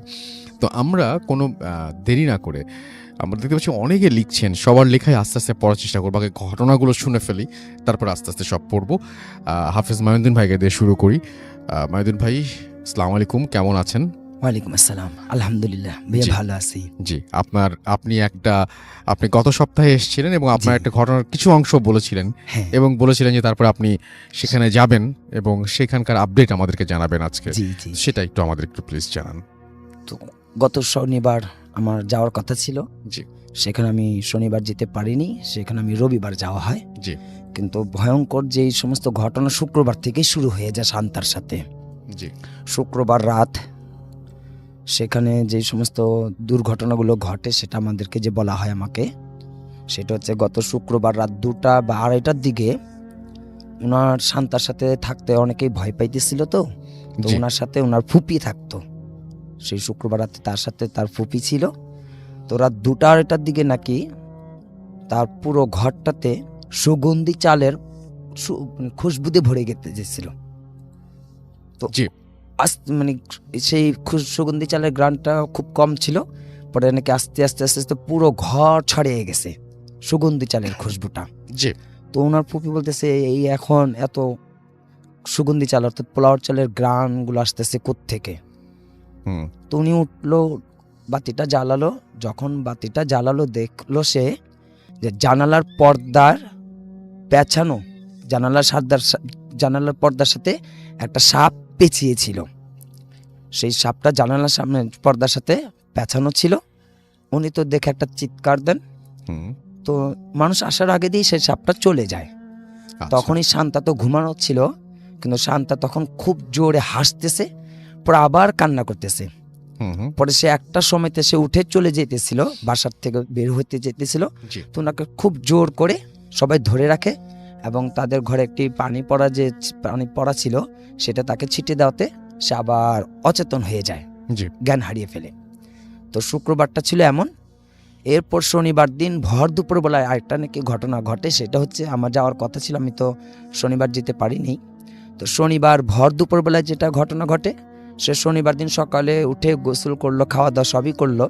ঠিক ভর দুপুরবেলায় 12টা বা 12:30টার দিকে নাকি হঠাৎ করেই সে ঘরের থেকে জিনিসপত্র ভাঙচুর শুরু করে দিল। ঘরে কাছের জিনিসপত্রগুলো খুব ছুঁড়ে মারতে লাগলো, ভাঙচুর করতে লাগলো এবং সে কান্না করতে লাগলো। তো তার ফুপি ছিল, তার ফুপি তার সাথে খুব বকাঝকা করতেছে, এমন কেন করো। জি। তো ও তো আর এইগুলো কিছু বলে না, সে একটু পর হাসে, একটু পর কান্না করে। তোর ফুপি আবার ওকে ধরে ওই কিছু দোয়া পড়ে যখনই ফু দিবে তখন ফুপিকে নাকি এমন জোর একটা চর মারে, তখন ফুপি তাকে মানে আর কিছু করতে পারেনি, ফু দিতে পারেনি। কিন্তু শান্তা সেটা নাকি জানে না যে ওকে যে চর মারলো ফুপি, জি। সে ফুপিকে খুব খুশি একটা চর মেরে দেয়। হুম, হুম। ফুপিও তখন সেখান থেকে বের হয়ে যায় এবং ভয় পাইয়ে যায়। সে শান্তার সাথে আর এখন কেউ থাকেনি শনিবার রাত্রে। হুম, হুম। শনিবার রাত্র ছিল একটা ভয়ঙ্কর। সেইখান হইতেছে ও যখন ঘুমিয়েছিল, তো মধ্যরাত্রেবেলায় এরকম গভীর 3টা 4টার দিকে নাকি ওয়াশরুম থেকে দেখা যাচ্ছে যে কল থেকে পানি অঝরে পড়তেছিল। হুম, তো হুম। কে যেন বলতেছে যে ওয়াশরুমে পানি কে ছেড়ে রাখছে। শান্ত তো ও তো ঘুমিয়ে আছে। তো ঘরে যখন ওয়াশরুমে গেছে পানিটা দেখার জন্য যে কে কল ছেড়ে রাখছে বন্ধ করবে, সে যখন দরজাটা নাকি ওয়াশরুমের দরজাটা খুলছে, সেইখানেও নাকি যে ওনার চাচা হয় না কি যেন হয়, তাকেও সেখানে একটা চর মারে। তো সেই রাত্রিবেলাও তারা সবাই আতঙ্কে এবং খুব ভয়ে তারা সবাই মিলে দোয়া দুরুদ পড়তে থাকে। এবং সে শান্তার ঘরটা একমাত্র এখন সেদিন বন্ধই ছিল, ওকে একা রাখা হয়েছিল, সে এখানে আর কেউ থাকেনি ভয়ে। হুম, হুম। রবিবার দিন আমি যখন গিয়েছি বিকেলবেলা সন্ধ্যার দিকে আর কি, আমি বসে সবাইকে বললাম ঠিক আছে আসেন। সবচেয়ে বড় ভয় ছিল যে আমি যখন গিয়ে ওকে ডাকছি শান্তারকে বসে, হুম। সে কোনো মতেই উঠবে না, সে হাসতেছে। সে আবারও বলতেছে আমাকে যে আপনি কেন আসেন বারবার, আমাকে ডিস্টার্ব না করলে কি আপনার সময় কোনো অসুবিধা হয় না, মানে আপনি কেন আমাকে অসুবিধা করেন বারবার এসে, হুম। আপনাকে না আসতে না বলেছি, আপনি জানার পরও আমাকে কেন এত বিরক্ত করতেছেন, আপনি চলে যান। তখন বললাম হ্যাঁ আমি তো চলে যাব, কিন্তু আমি আপনার সাথে কিছু কথা বলতে চাই। জি। যে আপনার এরকম কতদিন ধরে চলবে, আপনার যে মানসিক সমস্যা হয়ে গেছে, আপনি এমন পাগলামি করতেছেন, সবাই ঘরের মধ্যে অসন্তুষ্ট হয়ে আছে, সবাই নারাজ আপনার প্রতি, তো সবাইকে আপনি কিভাবে খুশি করাবেন আমাকে সেটা বলে দেন। তো আবার সে খুব হাসলো। পরবর্তীতে আমি যখন কোরআন থেকে কিছু তেলাওয়াত করি, তখন আমার হাতের মধ্যে একটা আঁচড় পড়ে যায়। আমার এই হাতের মধ্যে আছে আঁচড়টা, সেই হাতের মধ্যে আমাকে একটা আঁচড় দেওয়া হয়। হুম হুম দরজাটা ছিল বন্ধ, আমার আঁচড় দেওয়ার পরে দরজাটা ছিল বন্ধ, সেই দরজাটা এমনভাবে জোরে খুলে যায়, মানে বিকট শব্দে, জি এতে সবাই ভয় পেয়ে যায়, জি মানে প্রচণ্ডভাবে। পরবর্তীতে আমি ওনাকে জিজ্ঞেস করলাম, এখন আপনার নামটা বলেন, কোথার থেকে আসছেন এবং আপনার নামটা আমাকে বলে দেন। সে বলেই না, সে চুপ করেই বসে আছে। পরবর্তীতে আমি বললাম, দেখেন আমাকে নাম বলতে হবে এবং আপনি কোথার থেকে আসছেন, কেন আসছেন সেটাও আমাকে বলে দেন। সবচেয়ে বড় বিষয় হতেছে আপনি ঘর থেকে হুম। সবাইকে মুক্তি দান, সবাইকে খুশি করান। সবাই খুব অসন্তুষ্টিতে আছে, পেরেশানিতে আছে, আপনি কষ্টই মেয়েটাকে আঘাত দিতে পারেন না, আপনি চলে যেতে পারেন। কোনো আচ্ছা কথাই সে বলতেছিল না। পরবর্তীতে যখন আমি কোরআনে পাক থেকে তেলাওয়াত করে একটি ফু দেওয়া হয়, তখন সেই শান্তা অজ্ঞান, মানে জ্ঞান হারিয়ে ফেলে। জি কিছুক্ষণ পর, বেশ আধা ঘন্টার পরে মতন, সে উঠে বসে, এই যে তার যা কিছু হয়েছে সে বলল যে কোনো কিছুই নাকি তার স্মরণ নেই। উনি যে বিক্রমপুর গিয়ে যে দাওয়াতে খেয়ে আসছিল, জি ওইটাও নাকি তার মনে নেই। এই যে আসার পরে যে কি হয়েছে না, সে নাকি কিছুই বলতে পারে না। পরবর্তীতে সে বলছে যে আমার এগুলো কিছু কষ্ট ছিল, আমার শরীর ভার ছিল, কেন এলোমেলো ছিল, আমি কাউকে ঠিক মতন চিনতে পারিনি। তবে এই যে আমাদের এই কাজ, যে সাপ জিনটা, হুম হুম জিন সাপটা প্রচণ্ড শক্তিশালী এবং ক্ষমতাধর ছিল, যা খুবই কষ্ট হয়েছে, যে আমিও আঘাত পেয়েছি। হুম মানে এমন একটি খুব ভয়ঙ্কর জিনটা ছিল এটা। তা এখন ছাড়ানো হয়েছে, কিন্তু ও বলছে যে আমি আবারও দেখা করব, আমি আচ্ছা। আবারও আসব, হুম হুম আমি আবার ওর সাথে দেখা করে যাব। তো আমি এটাও বলছি, উনি আমাকে বলছে যে যে পূর্ণিমা যখন হয় আর আমাবস্যা যখন হয়, আমি ওই সময়তে দেখা করব, যদি সম্ভব হয় ওই সময়তে তাকে হেফাজত করে নিও। কিন্তু সে বলছে আমাবস্যা এবং পূর্ণিমায় আমি ওর সাথে দেখা করব। ওকে এটাই ছিল ভাইয়া। Thank you so much. আমরা এখন চলে যাব আবরার ভাইয়ের কাছে, এবং আবরার ভাই অনেকদিন পরে এসেছেন। ওয়েলকাম ব্যাক আবরার ভাই, এবং আশা করছি ভালো আছেন। আমরা চলে যাই আপনার ঘটনায়। তার আগে যদি আপনি কিছু বলতে চান, ডেফিনেটলি আপনি বলতে পারেন সেটা। ধন্যবাদ রাসেল ভাই, good to be here after long time. মনে হয় 5 বছর পরে আসলাম। আসলে ছিলাম না, যে কারণে আসা হয়নি। আর এর ভিতরে অনেক ঘটনাই ঘটে গেছে সাথে, যেটা আসলে ভাবছিলাম যে শেয়ার করব। তো এই ফাঁকে এসছি বেশ কয়েক মাস, তো ভাবছিলাম কবে আসি, তো আপনার সাথে কথা বলে চলে আসলাম। এনিওয়েজ, একদম, আমি একদম। ঘটনায় চলে যাই। আসলে ঘটনাটা হচ্ছে যে আমার ছোটবেলা থেকেই, জি যেটা আমি কখনো কারোর সামনে ডিসক্লোজ করিনি, আচ্ছা আজকে করতে যাচ্ছি আর কি। জি এক্সেলেন্ট। সেটা হচ্ছে যে I was possessed at the age of 6 and till 8 years old I was possessed. 2 বছর আমার সাথে অনেক কিছু ঘটেছে, হুম এবং যে ঘটনাগুলো ঘটেছে সেটা একটু শেয়ার করব, এবং এটার আফটার ইফেক্ট জি। যা এখনো কিছু কিছু মাঝে মাঝে পাই, জি সেগুলো শেয়ার করব। ওকে একটু শর্টেই যাই, বেশি briefly no problem okay. It's up to you. 6 বছর বয়সে হঠাৎ করে একসময় প্রায় দেখা যেত, প্রতিদিনই আমরা থাকতাম হাতির পুল ভূতের গলি এলাকায় সেই সময়টা। তো ওখানে থাকা অবস্থায় দুপুরবেলা দেখা যেত যে আমাদের বাসার কাজের লোক ময়লা ফেলতে যেত। আচ্ছা এবং আমি যেহেতু বাসার সব মানে সবচেয়ে ছোট মানুষ ছিলাম, হুম হুম আমি দেখা যেত বাইরে যাওয়ার একটা অজুহাত পেলে সেটা আমি কাজে লাগিয়ে দিতাম। ওকে তো ওই সময়টা আমার যেটা খেয়াল পড়ে, যে যখনই ময়লা ফেলতে যেত আমি সাথে যেতাম। আচ্ছা ঠিক আছে। তো এরকম হতে হতে কোনো এক সময় দেখা যেত রাত্রেবেলা হঠাৎ করে চিল্লিয়ে উঠেছি, মানে ঘুম ভেঙে গেছে, খুব হাউকাউ করছি, দেখা যাচ্ছে আমার সকালবেলা কিছুই মনে নেই। পরে আমার আচ্ছা। মা বলছে যে কি হয়েছিল বাবা, বা আমার বাবা বলছে, বা আমার বোন বলছে, বড় বোন বলছে। জি তো জিনিসটা আমার কিছুই খেয়াল থাকতো না তখন, রাতে কি হয়েছে বা কি ঘটেছে কিছুই খেয়াল থাকতো না।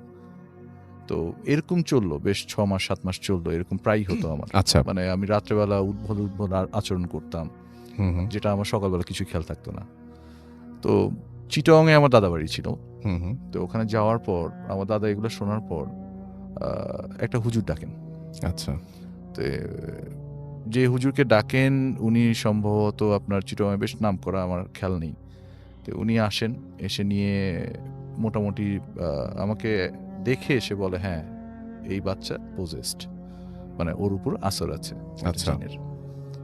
তো এর ভিতরে একটু বলে নেই, মাঝে মাঝে আমি একটা বাচ্চা ছেলেকে দেখতে পেতাম, হুম আমার হুম। যেটা খেয়াল পড়ে হুম। ছোটবেলায় ঢাকায় থাকা অবস্থায়। হুম হুম।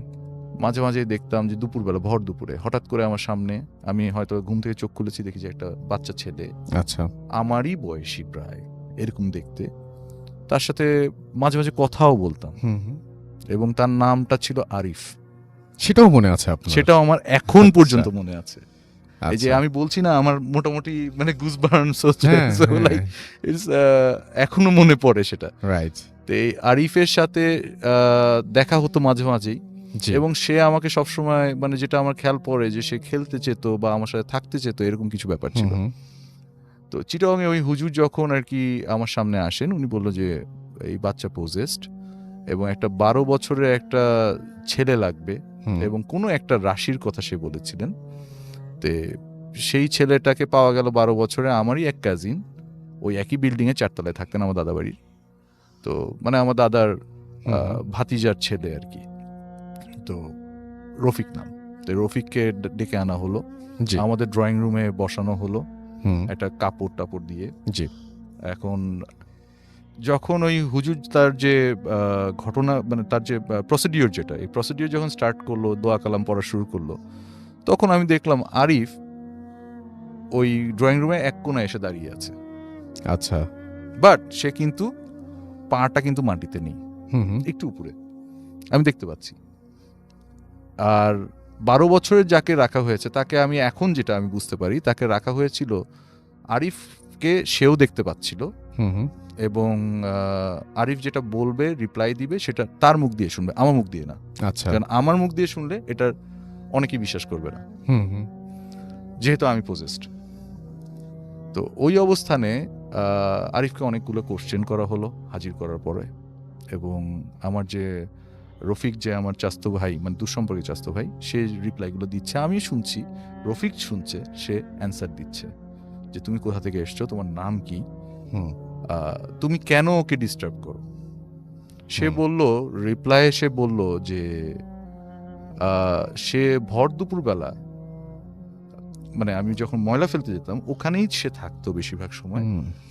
এবং সেখান থেকে সামহাও তাকে আমি পাড়া দিয়েছিলাম, এবং কোনো না তার কোনোভাবে, হ্যাঁ। আমাকে ভালো লেগেছে, সে হুম। আমার সাথে খেলতে চায়। এবং এরপরে তা যেহেতু মানে তেমন একটা করা কিছু ছিল না জিনটা, তাকে হুজুর সামহাও কনভিন্স করে চলে যেতে বলে, অ্যান্ড কিছু কন্ডিশন দিয়ে সে চলে যায়। এবং সে একটা জিনিস আমাকে বলে, মানে হুজুরকে বলে গেছে হুম। রফিকের মাধ্যমে, হুম হুম। যে আমার সামনে অনেক জি। ঘটনাই ঘটবে, হুম। বাট কেউ আমাকে কখনো আর সেকেন্ড টাইম পজেস করবে না। আচ্ছা। ইভেন আমার সামনে আসলেও এখন পর্যন্ত অনেক ঘটনাই ঘটে, যেগুলো আমি বুঝি, ফিল করি, কিন্তু আপনার কিছু আমি কখনো পজেসড হই না। রাইট। এবং আমার অনেকগুলোই ঘটনা আছে, টাইম টু টাইম আমি সেগুলো শেয়ার করব। ওকে। ঠিক আছে। ওকে, থ্যাংক ইউ সো মাচ। আমরা চলে যাচ্ছি আবারও আমাদের আফনান ভাইয়ের কাছে, অ্যান্ড তার আগে একটু পড়তে চাই। আমাদের এখানে আহমেদ বাইজিদ তিনি লিখছেন যে সালাম নিবেন আবরার ভাই, আমাদের সঙ্গে আছেন দেখতে পাচ্ছি এমডি মাহবুব হোসেন টিপু, এছাড়াও আমাদের সঙ্গে আছেন দেখতে পাচ্ছি এখান থেকে আচ্ছা টাঙ্গাইল থেকে অনেকে লিখছেন। এমডি মাহবুল আমাদের সাথে আছেন দেখতে পাচ্ছি আদনান ইবনে হিমি, এবং তিনি আমাদের হাফেজ মাইনুদ্দিন ভাই তাকে শুভেচ্ছা জানিয়েছেন, and thank you very much. এবং আমাদের সঙ্গে দেখতে পাচ্ছি মুজাহিদ আছেন আমাদের সঙ্গে, S R Raj, MD Mujahid Chowdhury Rony আমাদের সঙ্গে আছেন আরও অনেকেই। থ্যাংক ইউ ভেরি মাচ যারা আমাদের সঙ্গে আছেন এবং পুরোটা সময় থাকবেন, তাদেরকে অনেক অনেক অনেক অনেক ধন্যবাদ। এবং আমাদের যে ফেসবুক পেজ যেটা রেডিও ফুর্তির, সেখানেও দেখতে পাচ্ছি অনেকে লিখছেন। লামিয়া ইসলাম আমাদের সঙ্গে লিখছেন, আমাদের সঙ্গে আছেন দেখতে পাচ্ছি এমডি মবিন মিয়া, এবং তিনি মিরপুর থেকে আমাদের সঙ্গে আছেন। ইয়াসিন রাফি আমাদের সঙ্গে আছেন, আমাদের সঙ্গে ইনকমপ্লিট পার্থ আছেন রাজশাহী থেকে, সঙ্গে আছেন তিনি রেজওয়ান রৌহা আমাদের সঙ্গে আছেন রাজশাহী থেকে শুনছেন। সাব্বিন ইসলাম সানান আমাদের সঙ্গে আছেন, অন্তর আহমেদ আমাদের সঙ্গে আছেন, মেহেদি হাসান মামুন আমাদের সঙ্গে আছেন, নাইনা হুসাইন আমাদের সঙ্গে আছেন ফারাবি বিনতে তিতাস, মোহাম্মদ ওসমান সাদি আমাদের সঙ্গে আছেন, আমাদের সঙ্গে আছেন উত্তম বিশ্বাস, এমডি মকদুম সরকার, আমাদের সঙ্গে আছেন এমডি আরিফুল ইসলাম, এছাড়াও আমাদের সঙ্গে আছেন ফারাবি বিনতে তিতাস, আমাদের সঙ্গে আছেন দেখতে পাচ্ছি এছাড়াও এখানে সাইফুল ইসলাম, এবং আমাদের সঙ্গে আছেন তিনি আছেন ইরান থেকে, তিনি আমাদেরকে শুনছেন এই মুহূর্তে।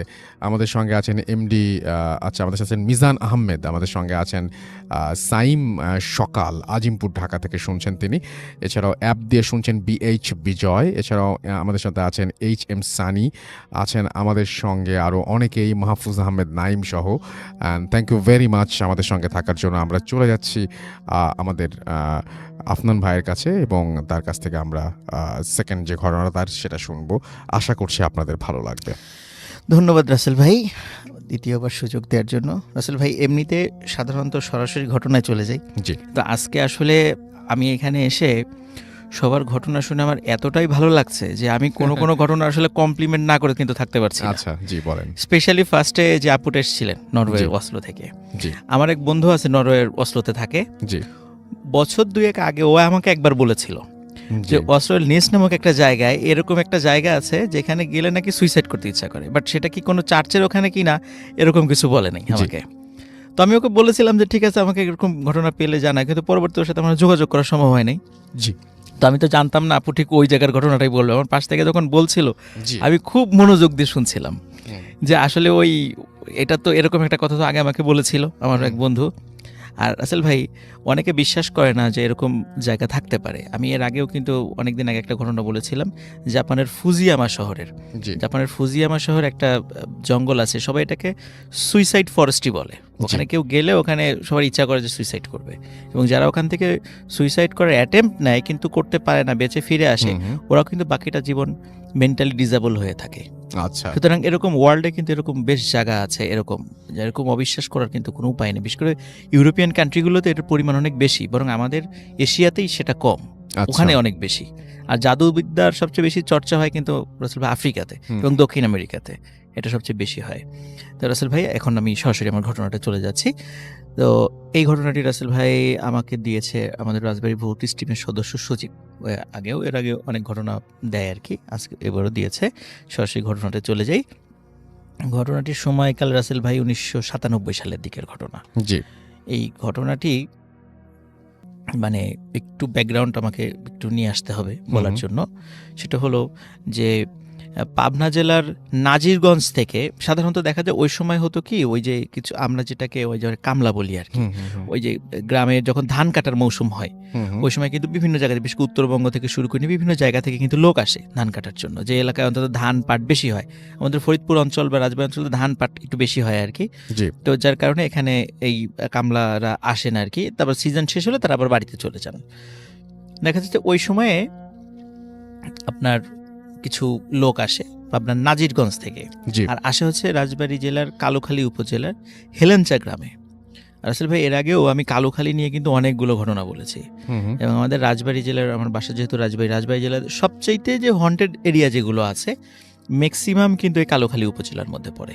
এবং আমি নিজেও সরজমিনে কয়েকটা জায়গায় গিয়েছি, মানে সেই রিলেটেড ঘটনা বলছি। যেমন জামালের বাগানের একটা ঘটনা বলেছিলাম, একটা বিলের ঘটনা বলেছিলাম, আমি নিজে সেখানে গিয়েছি একদম সশরীরে। তো এই গ্রামের নামটা ছিল হেলেঞ্চা গ্রাম, এখনও আছে গ্রামটা। তো এই হেলেঞ্চা গ্রামের ঘটনাটা ছিল ওই নাজিরগঞ্জ থেকে আপন দুই ভাই আসেন আর কি একটা বাড়িতে, একটা বড় একটা গেরস্থ বাড়িতে কাজ করার জন্য। তো ওনারা ওই গেরস্থ যিনি ওই বাড়ির মালিক, ওনারা দেখতেন যে এই আপন দুই ভাই খুবই অনেস্ট, পরিশ্রমী, এবং তাদের উপরে যে সাধারণত দেখা যায় মানুষ অনেকে কাজে ফাঁকি দেয়, দাঁড়িয়ে থেকে কাজ করাতে হয়, দেখা যায় তারা খুবই সব কাজগুলো খুব সুন্দরভাবে করেন, এবং গেরস্থ ওদের দুইজনকে খুব ভালো লাগে। আবার দেখা যাচ্ছে যে কাজের মাঠের মধ্যে নামাজের ওয়াক্ত হয়ে গেছে, তারা কিন্তু একদম মানে কাজ ফেলে দিয়ে নামাজ পড়ে আবার কাজ শুরু করে। আচ্ছা, তো এটা দেখে গেরস্থর খুব ভালো লাগে।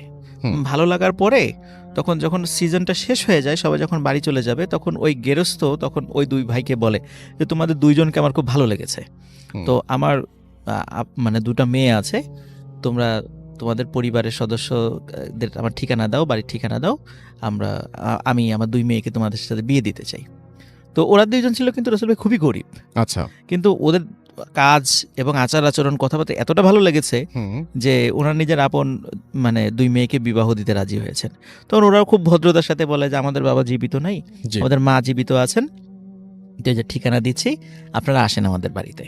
রাসেল ভাই ঠিক আছে, ভালো মানে উনি যথাযথভাবে তার মায়ের কাছে বিয়ের প্রস্তাব নিয়ে যান, মাও রাজি হয় এবং মানে ধুমধামের সাথে বিয়েও হয়ে যায়। এবং বিয়ের হওয়ার পরে দেখা যায় রাসেল ভাই ওই 2 ভাইয়ের ওই নাজিরগঞ্জ এলাকায় আসলে কোনো জায়গা টাকা ছিল না, ওরকম কিছুই ছিল না, মানে একরকম ভূমিহীন লোক ছিল। তো যার কারণে তার শ্বশুর বলে যে তুমি তোমার মা সহ সবাই এখানে চলে আসো, মানে হেলেঞ্চা গ্রামে চলে আসো, এখানেই থাকো, ওখানে যেহেতু জায়গা তোমাদের ওইভাবে নাই আর চরাঞ্চল, কষ্ট হুম। হবে, আমার মেয়ে দুটোরও কষ্ট হবে। তো সবাই মিলে হেলেঞ্চা গ্রামে চলে আসেন। তো চলে আসার কিছুদিন পরে ধরেন যে সপ্তাহখানেক পরে এই 2 ভাইয়ের মা হঠাৎ করে খুব অসুস্থ হয়ে পড়েন। অসুস্থ হওয়ার পরে এবং অসুস্থ হওয়ার মোটামুটি 1 সপ্তাহের মধ্যে মা মারা যান। আচ্ছা কিন্তু রাসেল ভাই এখানে একটা প্রবলেম হয়ে দাঁড়ায়, ওনার মায়ের একটা ওসিয়ত ছিল আচ্ছা যে ওনার হাজবেন্ডের কবরের পাশে যে ওনার কবর হয়, কবর দেয়া এটা হয়। উনি অনেক আগে থেকে এবং যার কাছে মানে দেখা হতো আত্মীয় স্বজন বলতে সবাইকে ওসিয়ত করে যেত আমার কবরটা যেন আমার স্বামীর কবরের পাশে হয়। আচ্ছা যেহেতু ওনার মায়ের একটা ওসিয়ত ছিল এবং ওনার বাচ্চা দুটো ছোট অবস্থায় ওনার মা বিধবা হয়েছিলেন, হুম হুম এই জন্য মানে জীবনে অনেক কষ্ট করেছেন, কিন্তু এই ইচ্ছাটা অবশ্যই পূর্ণ করতে হবে। তার 2 ছেলে বলে যেভাবেই হোক দূরে হলেও আমার মাকে আমার বাবার কবরের পাশেই কবর দেব। আচ্ছা তখন সময়টা এতটা মানে ছিল না, মানে অনুকূলে ছিল না, বর্ষাকাল শুরু হয়ে যায় তখন। হুম হুম হুম আবার ওই সময় তো যোগাযোগ ব্যবস্থা তো উন্নত ছিল না হুম যে এত দূর নিয়ে যাবে।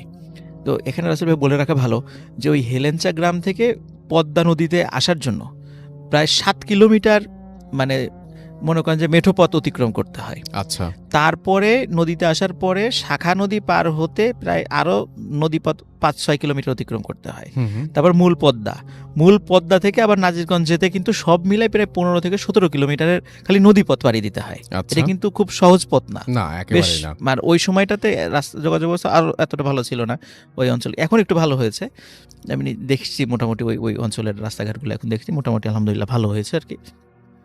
তো এখন ওরা চিন্তা করে যে মায়ের লাশ তো নিয়ে যেতে হবে, হুম হুম আর যেহেতু মানে লাশ মানে গ্রামের লোকজনের একটা বিশ্বাস যে লাশ দ্রুত দাফন করে দেয়া, হুম। তখন সবাই চিন্তা করে যে যেহেতু মানে সন্ধ্যার পরে মারা যায় হুম হুম ওনার মা, তো চিন্তা করে যে লাশটা আমরা নিয়ে যাব, রাত্রেই নিয়ে যাই, যত দূর আগানো যায়, তাতে সকাল হলেই দাফন করে দেয়া যায়। জি তো সবাই বলে যে এত রাত্রে তো নৌকা টোকা পাওয়া যাবে না, তারপর চেষ্টা করতে তো দোষ নেই। তো হেলেঞ্চা গ্রাম থেকে রাসেল ওনারা রওনা দেওয়ার সময় তো ওনারা প্রায় 4 কিলোমিটারের পথ একটা ভ্যান পান, ভ্যানে যান। হুম। তারপরে প্রায় 3 কিলোমিটার পথ একটা ঘোড়ার গাড়ি পান, আচ্ছা এই ঘোড়ার গাড়িতে যান। এই পর্যন্ত রাসেল ভাই ওই ভ্যান চালক বা ঘোড়ার গাড়ি এই রিলেটেড কোনো প্রবলেম হয়নি। হুম। ওনারা মাঠে যখন নদীর ধারে আসেন তখন দূরে দেখেন যে একটা নৌকা অনেক দূরে, কারণ সব বর্ষাকাল ছিল তো জি মানে মোটামুটি লোকজন একটু মাছ ধরাও ব্যস্ত ছিল। তো অনেক রাত হয়ে গেছিল ওখানে আসতে, প্রায় রাত 1টা-1.5টা বেজে গেছে হুম। ওই সময়, মানে ওই নদীর ধারে আসতে ওই 5-7 কিলোমিটার অতিক্রম করতে এত সময় লেগেছে সন্ধ্যার পর থেকে। হুম। তো এখন ওনারা দূর থেকে ডাকছিলেন ওই মাঝিদেরকে। তো দেখা যাচ্ছে যে একটা মাঝারি সাইজের একটা নৌকা 2-3 জন মাঝি সহ ওখানে আসেন, বলেন কি ব্যাপার, আপনি কি হয়েছে, ডাকাডাকি করেন কেন? তো বলে যে আমার মায়ের লাশটা নিয়ে যেতে হবে নাজিরগঞ্জে, আচ্ছা তো এখানে আপনি সাহায্য করেন। জি। বলে যে আমাদের তো এখন মাছ ধরার সময়, আমরা তো জাল ফেলেছি নদীতে, এখন তো আমরা যেতে পারবো না, আর তাছাড়া লাশ তো আমরা নেই না এইভাবে, আমরা তো এটা তো মাছ ধরা নৌকা। হুম ওরা খুব অনুনয় বিনয় করেন, বলে যে আপনার মাছ ধরে সাধারণত রাত্রে কয় টাকার মাছ ধরবেন? তো বলে এত টাকার মাছ ধরবো। বলে ঠিক আছে, আপনি যত টাকার মাছ ধরবেন বাজারে বিক্রি করে আমি তার দ্বিগুণ টাকা দিব, হুম শুধু লাশটা খালি নাজিরগঞ্জের ঘাটে আমাদেরকে পৌঁছে দেন। তখন ওরা চিন্তা করে যে ঠিক আছে, টাকা যেহেতু দিতে চাচ্ছে আর লোকটা বিপদেও পড়েছে, এটা মানবিক একটা দায়িত্ব হুম এটা পৌঁছে দেয়া। তখন তারা রাজি হন এবং ওরা কিন্তু মানুষই ছিল রাসেল ভাই, ওরা কোনো জিন টিন ছিল না, একদম আচ্ছা, মানুষই ছিল, নর্মাল পুরোপুরি মানুষ স্বাভাবিকভাবে এ পর্যন্ত চলছিল।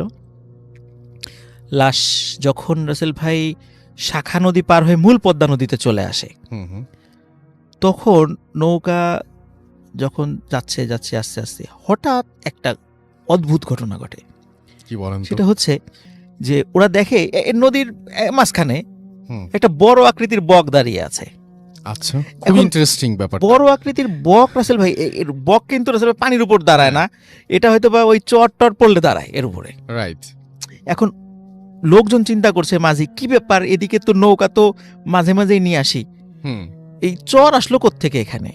বক দাঁড়িয়ে আছে রাতের বেলায়, স্পষ্ট দেখা যাচ্ছে একটা বড় আকৃতির বক এবং অস্বাভাবিক রকমের বড়।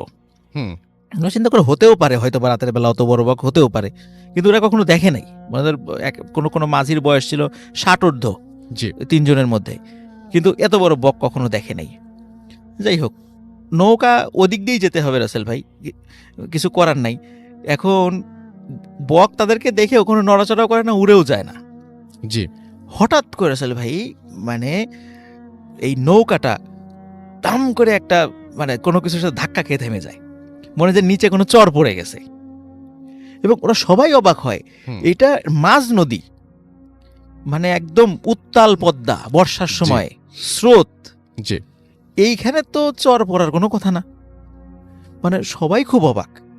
যাই হোক, যেহেতু একটা ধাক্কা খেয়েছে তো নৌকাটা তো সরাতে হবে, এবং জি ধাক্কা খাওয়ার পর দেখে রাসেল ভাই বক ওটা ওইভাবেই আছে।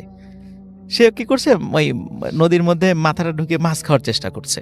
হুম হুম তো একজন মাঝি নামার পরে দেখে যে সত্যি তার মোটামুটি হাঁটু পানিরও নিচে পানি আর কি, মানে ওখানে চর আছে। হুম। খুব অবাক হন, চর তো থাকার কথা না এখানে, খুব চিন্তিত হয়ে পড়ে। তো যাই হোক, যেহেতু আছে কিছু করার নাই, হতেও পারে কোনোভাবে। তো উনি ধাক্কা দিয়ে নৌকাটা চর থেকে দূরে সরাই নিয়ে, যাতে নৌকাটা একটু ঘুরিয়ে নিয়ে যাওয়া যায়। আচ্ছা তো রাসেল ভাই যখন উনি নৌকাটা ধাক্কা দিয়ে সরানোর চেষ্টা করছিলেন, কিছুতেই নৌকা সরছিল না, মনে হচ্ছে কোনো একটা জিনিস নিচ থেকে এমনভাবে নৌকাটা টেনে ধরে রেখেছে যে কোনোভাবেই সেটা সরানো যাচ্ছে না। তো উনি মনে করছেন হয়তো বা চরের একটু বেশি উপরে উঠে গেছে নৌকা, যার কারণে ধাক্কা দিয়ে সরাতে পারছেন না। হুম তো সবাই নৌকার উপরেও যারা ছিল তখন কয়েকজন মাঝি চিন্তা করলো, আচ্ছা ঠিক আছে, উনি একা যেহেতু পারছেন না, তাহলে আমরাও নামি। আচ্ছা তো তারা যখন নামার অ্যাটেম্প নিচ্ছিল, হঠাৎ করে মানে কোনো কথা ছাড়াই যিনি নেমেছিলেন প্রথমে, দেখে যে উনি শুধু বলল যে ওরে আল্লাহ বলে এরকম একটা শব্দ করেছে, আর হঠাৎ করে দেখে উনি সাথে সাথে পানির নিচে তলিয়ে গেল। আচ্ছা এবং পানির নিচে তলিয়ে যাওয়ার সাথে সাথে দেখে ওই বকটাও নাই, আর ওই যে নৌকাটা একটু দোলা শুরু করছে, মানে যে মাটির সাথে থেকে যাওয়া অবস্থায় তো একটু আটসাট হয়েছিল। হুম হুম হুম পরে যখন তারা বৈঠা দিয়ে পানি মাপতে গিয়ে দেখেন নিচে কোনো চর নাই। আচ্ছা অদ্ভুত ব্যাপার। তো একটা তাহলে ওই ইটা কোথায় গেল, ওই মাঝি কোথায় গেল? তখন ওই দুইজন ওনারা একটু ডুব দিয়ে খোঁজার চেষ্টা করেন, কিন্তু কোথাও পায় না মাঝিকে। হুম হুম অনেকক্ষণ খোঁজার চেষ্টা করেন, আশেপাশে খোঁজার চেষ্টা করেন, কোথাও পায় না। তো হঠাৎ মাঝির লাশ ভেসে ওঠে মোটামুটি আধা ঘন্টার মধ্যে। জি দেখে যে হাঁটু থেকে, মানে তার ঠিক যতটুকু অংশ পানির নিচে ছিল শরীরের, এই ততটুকু অংশ আর শরীরের সাথে নাই। নাই আচ্ছা ওকে এই 2 পায়ের ওই অংশ হাঁটুর নিচ থেকে সেটা ভ্যানিশ, মানে কেউ মানে টান দিয়ে ছিঁড়ে ফেলেছে এরকম একটা অবস্থা। আর তার মানে ডেড বডি পাওয়া যায় আধা ঘন্টার মধ্যে। তো এটা দেখে সবাই ভয় পান, কি ব্যাপার, এটা কিভাবে হলো, নিশ্চয়ই মানে এখানে ব্যতিক্রম কোনো জিনিস আছে। হুম হুম তখন ওনারা চিন্তা করেন তাড়াতাড়ি নৌকাটা পার হয়ে যায়, এখান থেকে বিদায় হই, ওই লাশটাও নৌকায় ওঠানোর পর তাড়াতাড়ি নৌকা, এখন তারা চিন্তা করছে এখন মাঝ নদীতে আসছে, এখান থেকে নাজিরগঞ্জটাই কাছে, ফিরে যাওয়াটা আরও বেশি পথ। চিন্তা করে তারা নাজিরগঞ্জে চলে যায়, যেহেতু নাজিরগঞ্জটা কাছে, এখান থেকে অনেক দূর, নাজিরগঞ্জের কাছাকাছি চলে আসছি। তো যাওয়ার মনে করেন যে আধা কিলোমিটার পার হওয়ার পর আবার নৌকাটা আটকে যায় আচ্ছা একই রকম ভাবে, এবং দেখে ওই সেই বকটা হুম ওখানে দাঁড়িয়ে আছে, বড় আকৃতির বকটা। খুবই অদ্ভুত। এইবার ওরা চিন্তা করে যে এইবার তো আর উপায় নাই, এইবার মৃত্যু আমাদের নিশ্চিত। তখন রাসেল ভাই একটা অদ্ভুত ঘটনা ঘটে, মানে ওখানে যারা উপস্থিত ছিল সবাই ওনার একটা অদ্ভুত ব্যাপার শুনছেন, যে তোদেরকে ছেড়ে দিব, হুম এই মহিলার লাশটা এই পানিতে ফেলে দিতে হবে, এই শর্তে ছাড়তে পারি, হুম না হলে কিন্তু মহিলার লাশও নিব, তোদেরকেও মেরে ফেলবো, কিন্তু তোদের লাশ আমাদের প্রয়োজন নাই, এই জি। মহিলার লাশটা আমাদের প্রয়োজন। হুম হুম এখন তোরা বাঁচতে চাইলে এই মহিলার লাশটা ফেলে দিবি। এখন আসলে ওনার 2 সন্তান, এটা কি কখনো সম্ভব মায়ের লাশটা ফেলে দেবে?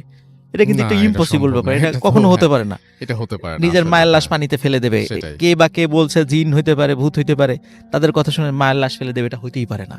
আর ওনারা 2 জন খুব নামাজ কালামি লোক ছিলেন। হুম হুম তখন চিন্তা করেন এই সমস্যা থেকে উত্তরণের জন্য কি করা যায়। তখন এক ভাই বললেন যে নৌকা চালাতে থাকবা, আমি আজান দিব, হুম। যতক্ষণ পর্যন্ত নৌকা ঘাটে না পৌঁছাবে নাজিরগাছ পর্যন্ত আমি আজান থামাবো না, আজান শেষ হয়ে যাবে আমি আবার দিব, আমি শেষ হয়ে যাব অন্য ভাই দেওয়া শুরু করবে, হুম।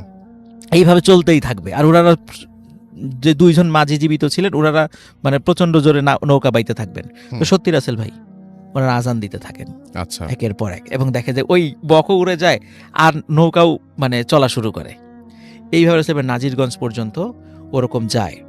যাওয়ার পরে যথাযথভাবে তার মায়ের লাশটা দাফন করা হয়।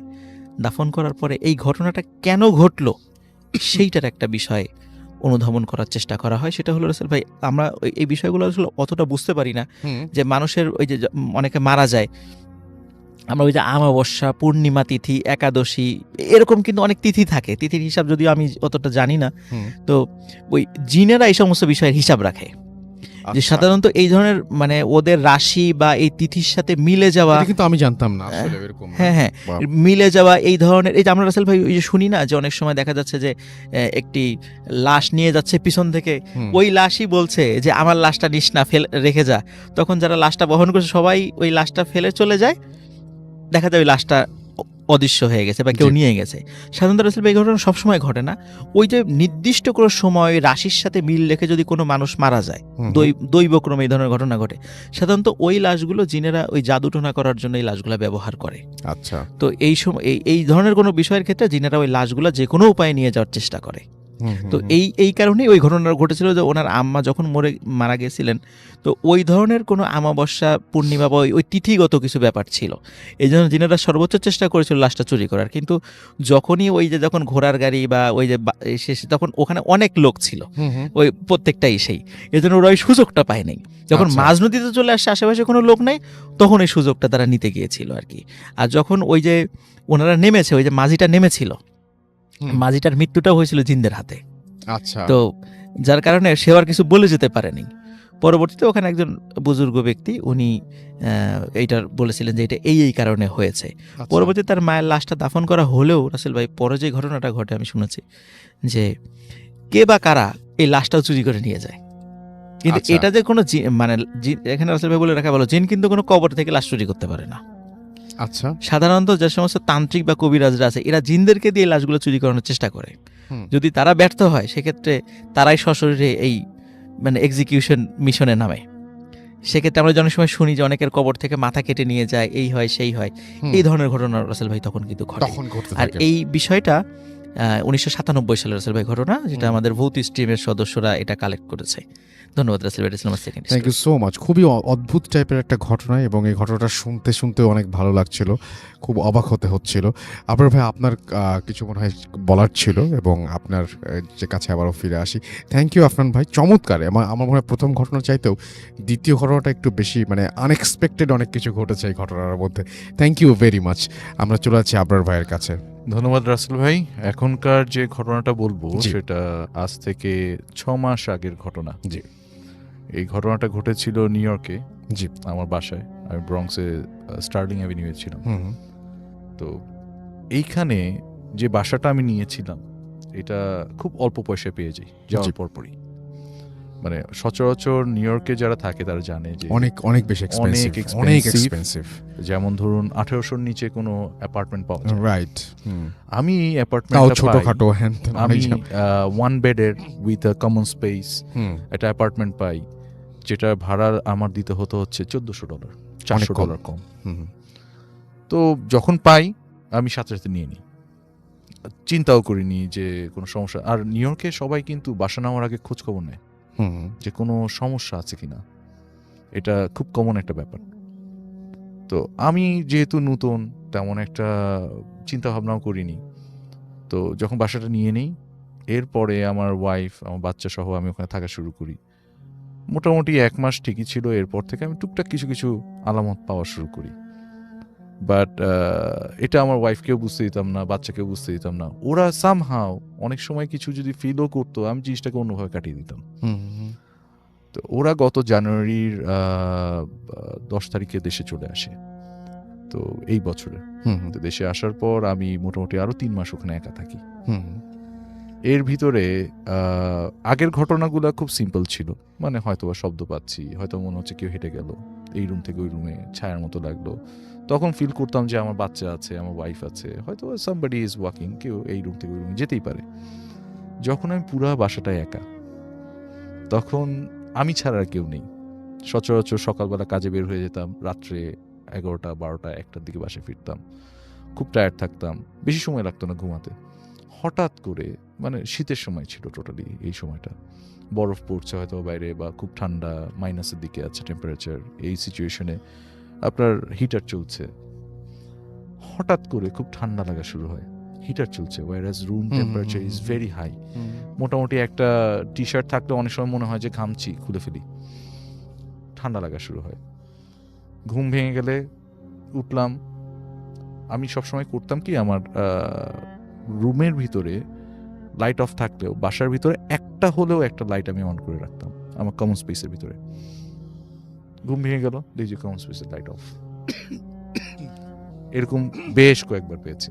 আচ্ছা, লাইট অফ, পুরা বাসা অন্ধকার, আর ওখান থেকে লোডশেডিং বলে কিছু নেই। Okay.